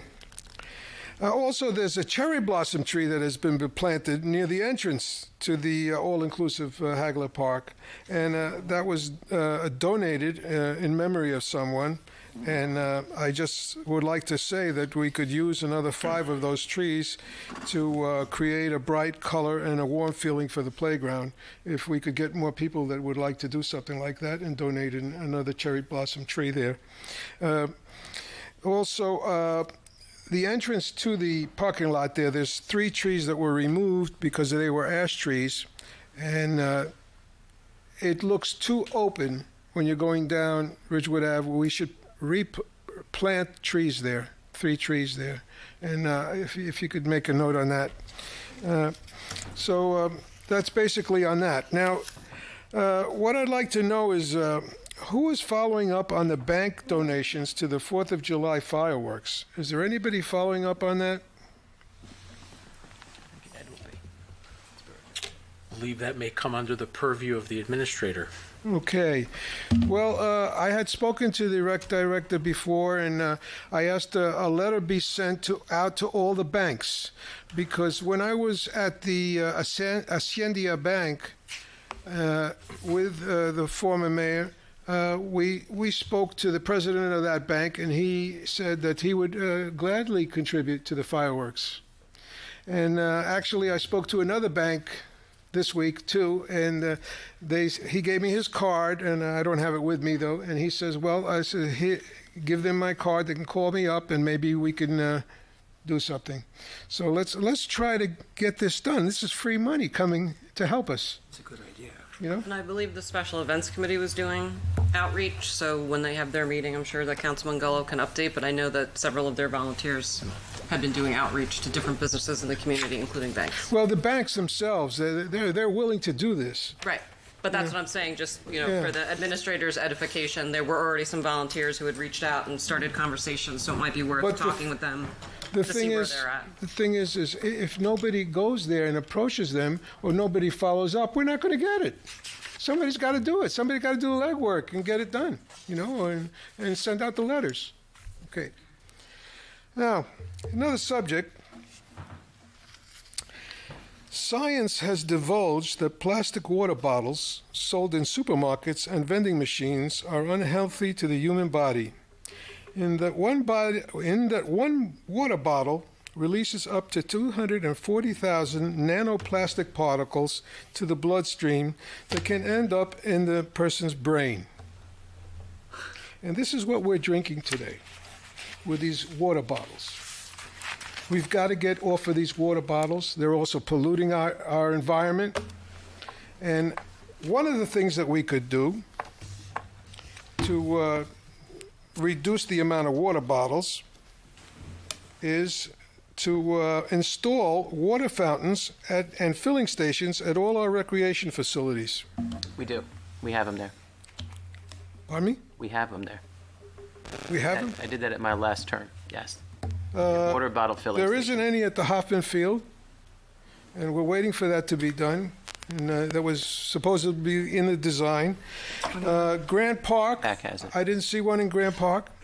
Grant Park has a water fountain, I believe. Has one now? Should Okay. have a water fountain. Okay, but Hoffman Field does not have it. Also, the all-inclusive Hagler Park playground doesn't have one. So just look at all of them. I think it would be a great idea. So it would encourage a healthy outcome, but it would help keep our facilities clean from the throwaway plastic bottles.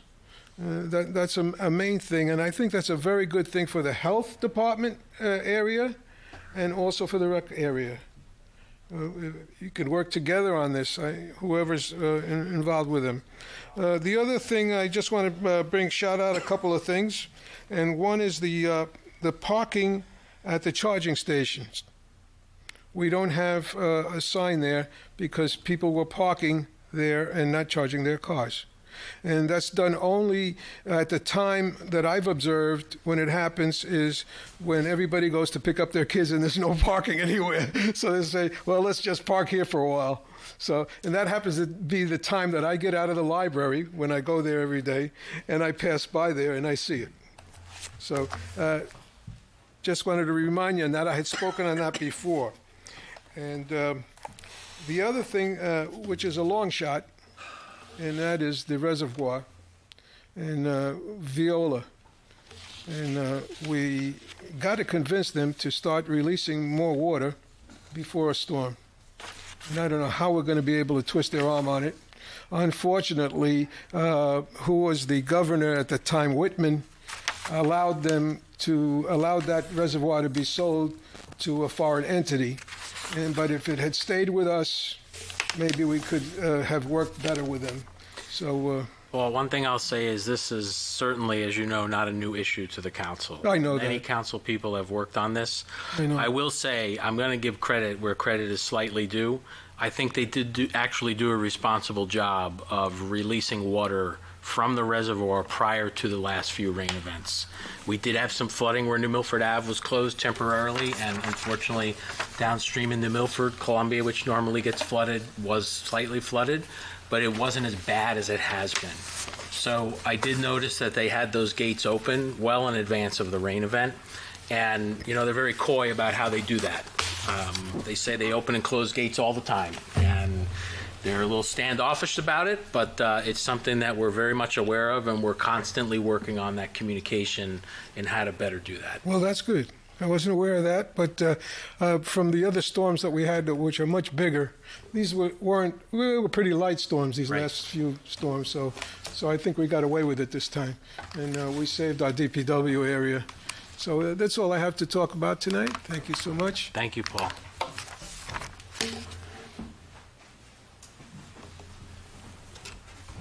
Sam Tripsis.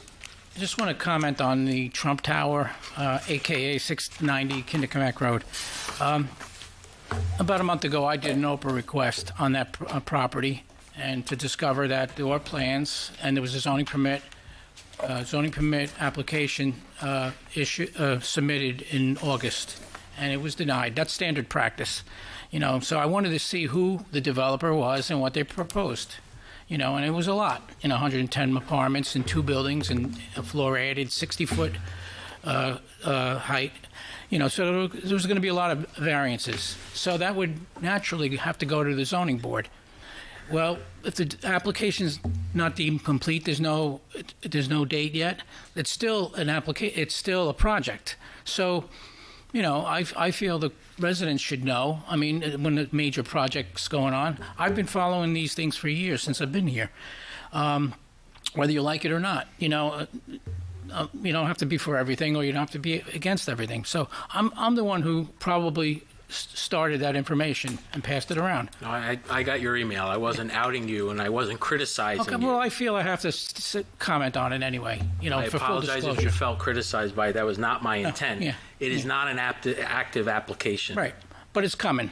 It may Either way, be. it's coming. It may be. They've asked to meet with us. Yeah. We'll certainly have a They discussion probably with them. want to use change, and that's not zoned for apartments. And the thing is, the whole Kinderkamak corridor, the north and south corridor, is getting developed little by little, and it's a matter of time before they skipped over Oradell. So sooner or later, we're going to get that development. So I'm just saying that it's good. When an application does come out, all you do is get 10 days notice in the paper and then a 200-foot radius for notice. Not everybody knows that, so I think it's good to, when something's, I'll use the stupid expression, when you see something, say something. And that's what I was doing, I just want to clarify that. Sure. All right. The only thing I'd add is we've known each other a long time. Yeah. You know everybody up here. You certainly should feel free and open to ask any of us any of this. And to be honest, until I read your email, that was the first I'd heard of it. Oh, really? And I appreciate your advocacy. Yeah. I think it's important for residents to have grassroots advocacy. But, I want to make sure that we're not, sounding the false alarm before we actually need to. And I think I can speak for the council in saying that if there's something that's not for the benefit of this borough, it's not something we're going to be looking to do. Right. Now, that may not be our choice in the end because of the laws on the books in the state, but it doesn't mean that we're not going to address it in a way that we should to protect the interests of the town. So we're very much coming from the same place, and I've spoken to the building department about having a little bit better communication about these things, at least with the council, so we're not finding out through emails. And I'm very confident that will improve going forward. But I did want to put it out there that there's no secret application before the zoning board, and there may be at some point, but right now, we're nowhere. Yeah, it's coming though, maybe in March, They spent a lot of money to produce those plans, but anyway, I wanted to clear that up, and I was that person. I appreciate that. Okay. Thank you. Thank you. Any other further public comment? Motion to close public.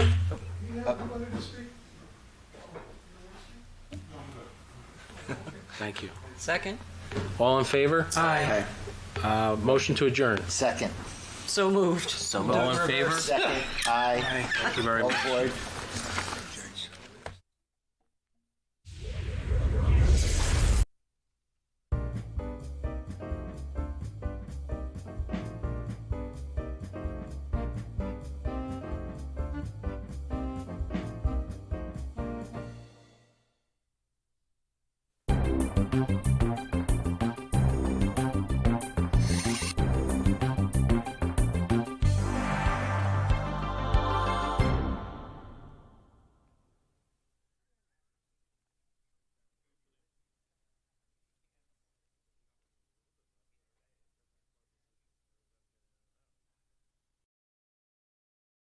Assistant Vice President for Care Models in the Office of Ambulatory Care and Population Health. And one of the things I work on as a legacy of our fight against COVID-19 in New York City is our long care program, our long COVID program, which is called Aftercare. So what have we learned about